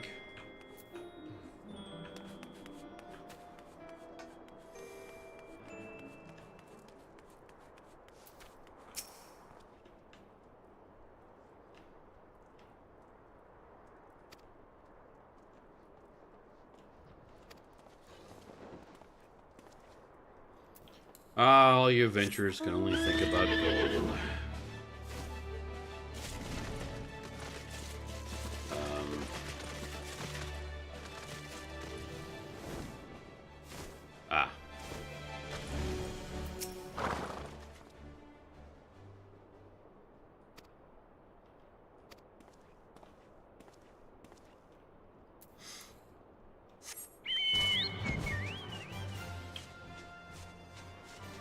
Are you wearing a mongrel tail or the... Okay, you got a chicken head with the tail of the fish people. Really?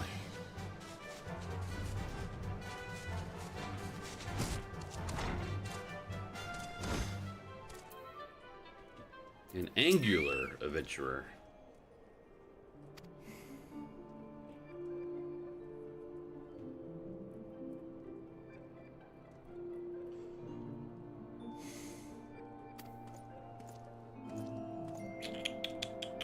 All these adventurers are cowards.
Where are we going? Royal Promenade. To Olda.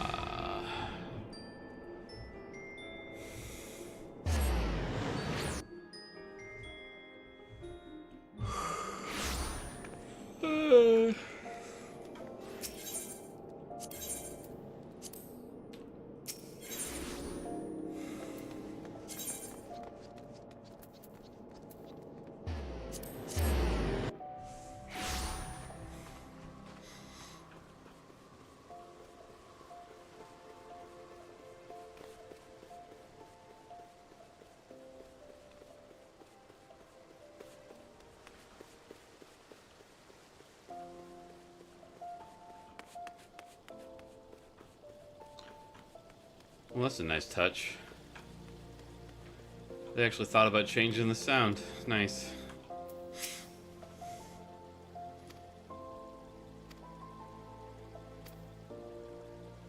You gotta join another stuffy meeting? Good lord.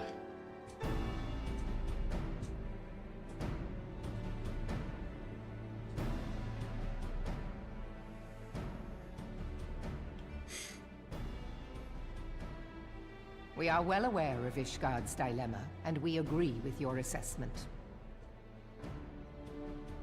Then I trust there are no objections to the Crystal Brave's intervention. Uldar has none.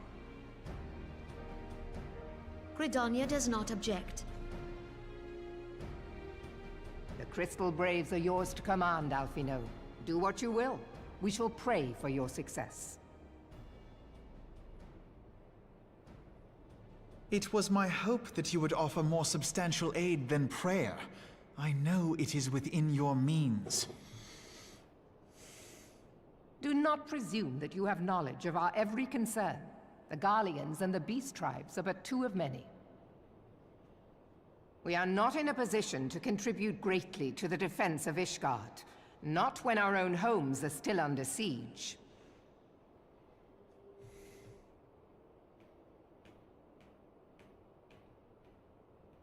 We dare not leave our interests in Cartano undefended as well. Teleji Adeleji and his ilk would seize control of the territories in our absence.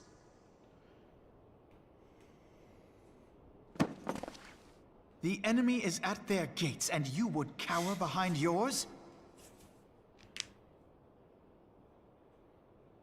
No one is cowering, boy. We will offer what support we can. Aye, support. A handful of men and no more. Would that we could commit more than a token force to this cause. Yet there are others to whom you might turn. The free companies ever want for work. Ah, yes. The free companies. They're not like to turn you down. I beg your pardon? You would entrust the survival of Ishgard to sell swords? Crises like these are the very reason why this alliance was formed. It is our duty to aid our fellow man. My duty is to my country and my people. If you expect us to place the welfare of a foreign power above our own, you're going to be sorely disappointed. Lest you doubt, Limsa comes first, then the Alliance, and finally, circumstances permitting, Ishgard and the rest. If you cannot understand so simple a concept, then you have no place at this table.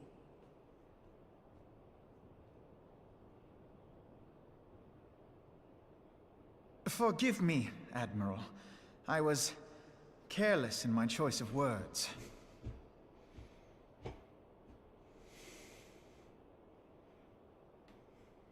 I suggest you assemble a party of elite adventurers, assuming you haven't already.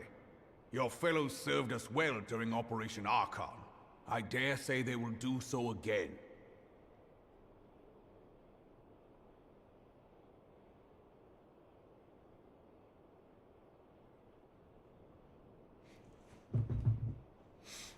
If I may, Your Grace, I wish to propose a redistribution of forces. If we entrust the security of Uldar to the Brass Blades for a time, we can dispatch a larger force to Ishgard.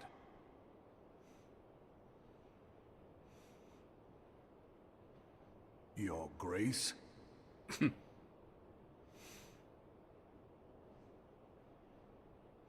Yes. Yes, of course. Do what you will. Hey, kitty. What are you doing? Hmm? Headscritters.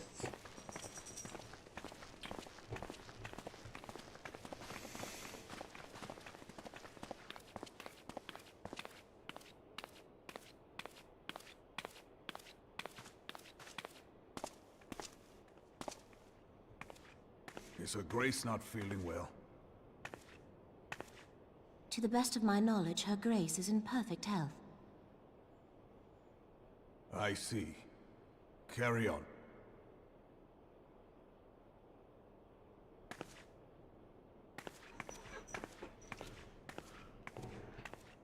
Hey, Widow. What you doing?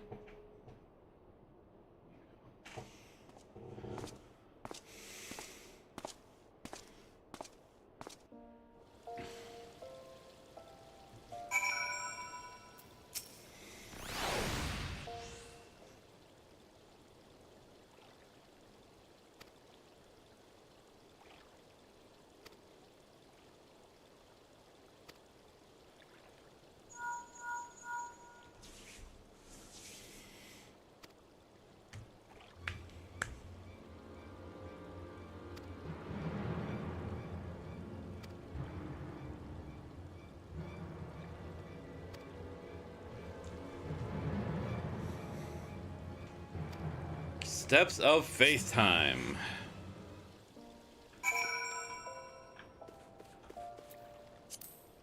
Apparently this one's changed too, so we'll see what it looks like now.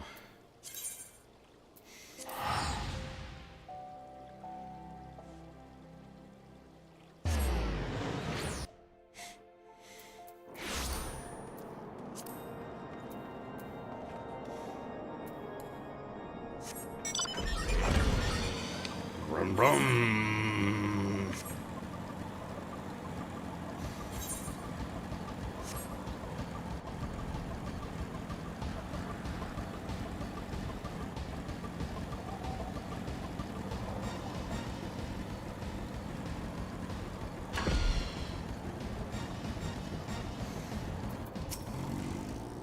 Marceline.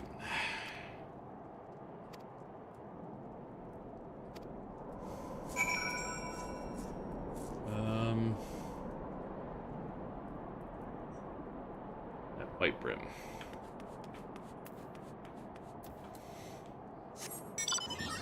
What are you in my face for, kitty? Huh? You want a pet? I'll pet you. Yeah.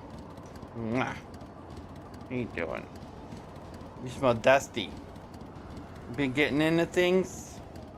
Hmm?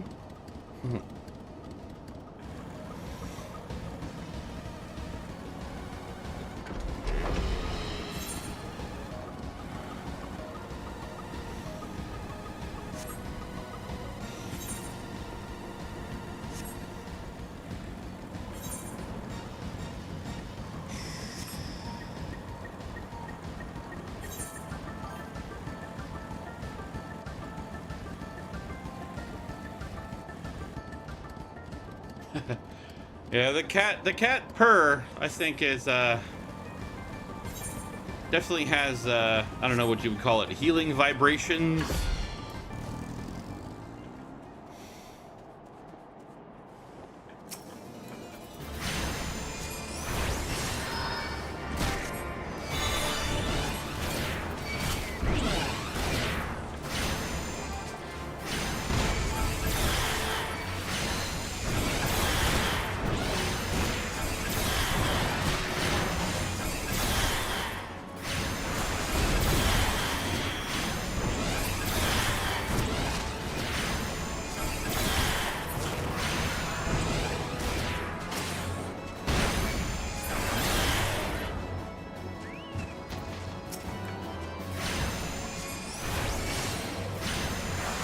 Nice.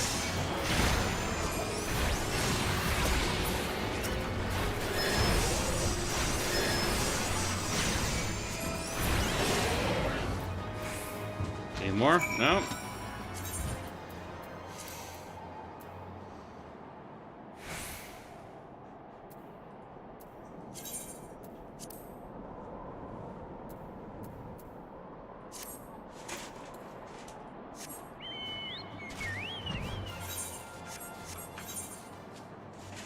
Now we gotta go way up there? Seriously?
Ow.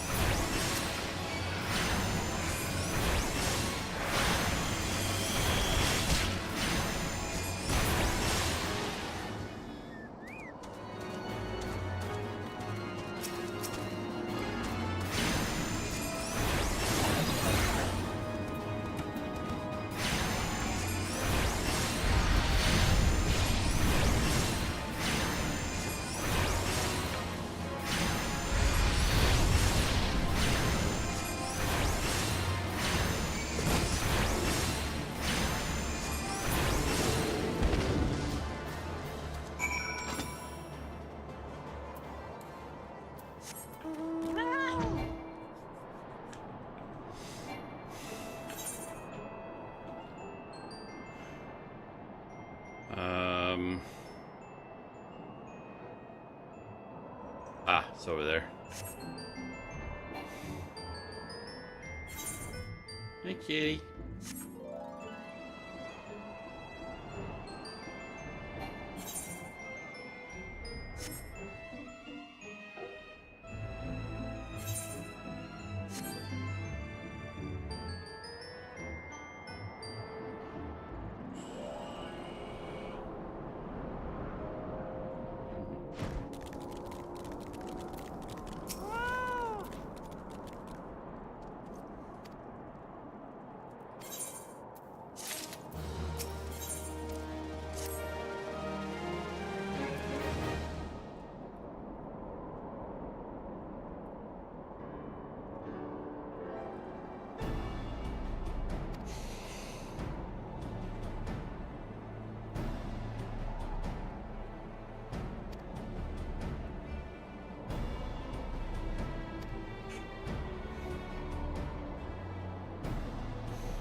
Let's do this.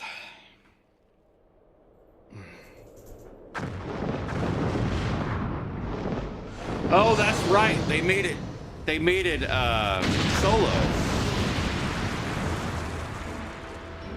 It's no longer an 8-man, it's solo.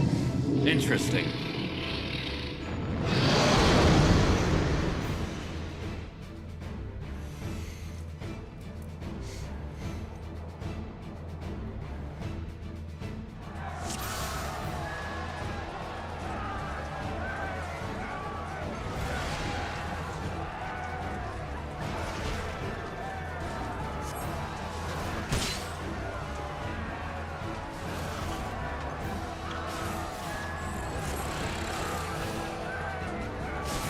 Let me go.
Cure of the Seventh Dawn.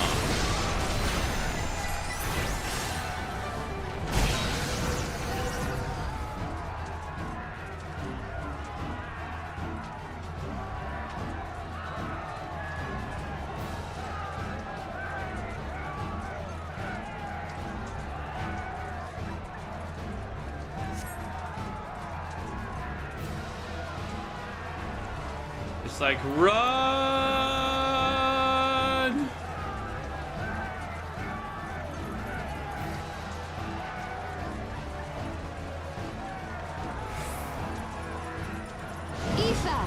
To me!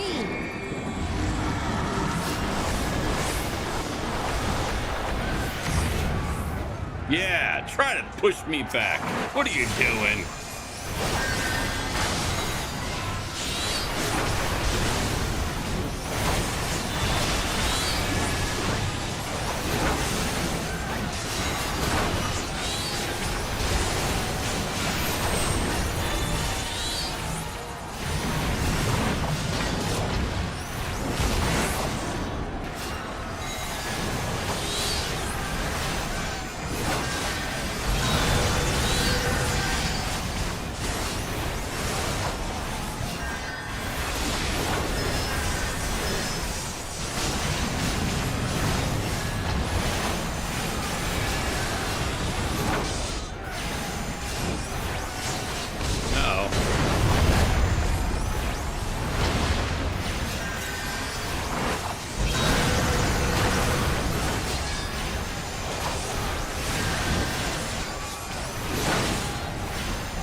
was like, why can't I move?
Boom. Man, that was a little intense.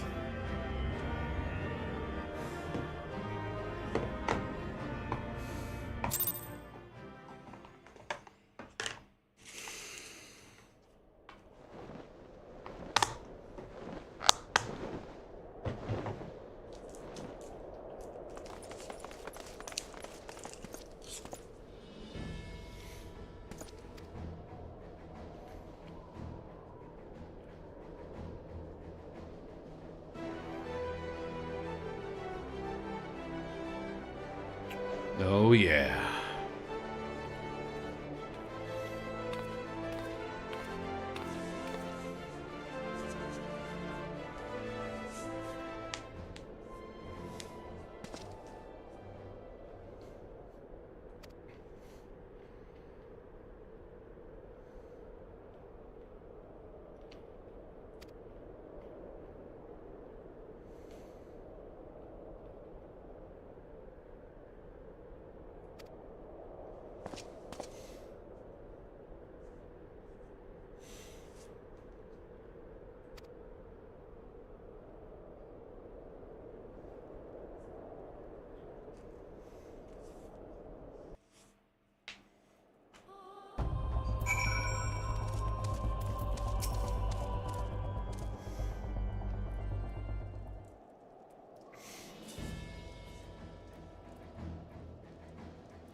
Another 5 minutes or so. I gotta wind down here.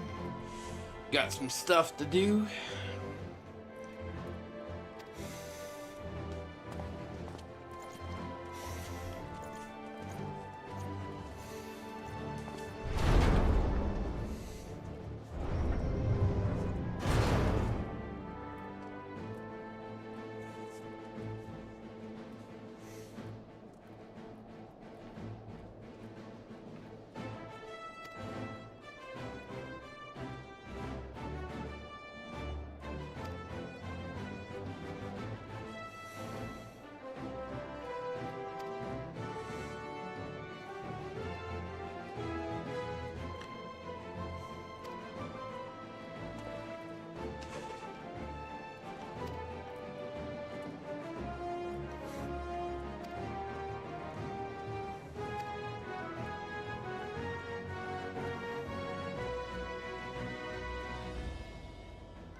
All right, that's not too bad. 5-hour stream this morning. I even got to sleep in a little bit. Push the MSQ a little bit further. Halfway through or so of patch 2.55. Working our way towards Heaven's Ward. I'm also working my way towards a glamour for Heaven's Ward, so we'll see. A few items I need to get. But for now, yeah, I'd say it's pretty good progress. But for now, I'm gonna exit and go to sleep here. And I might be back on later this evening. I don't know. It all depends on how I feel. I might just play another game as well. But we'll see. But for now, I gotta go do the task of changing my car's brakes because they've been grinding pretty bad lately. So, thanks for joining.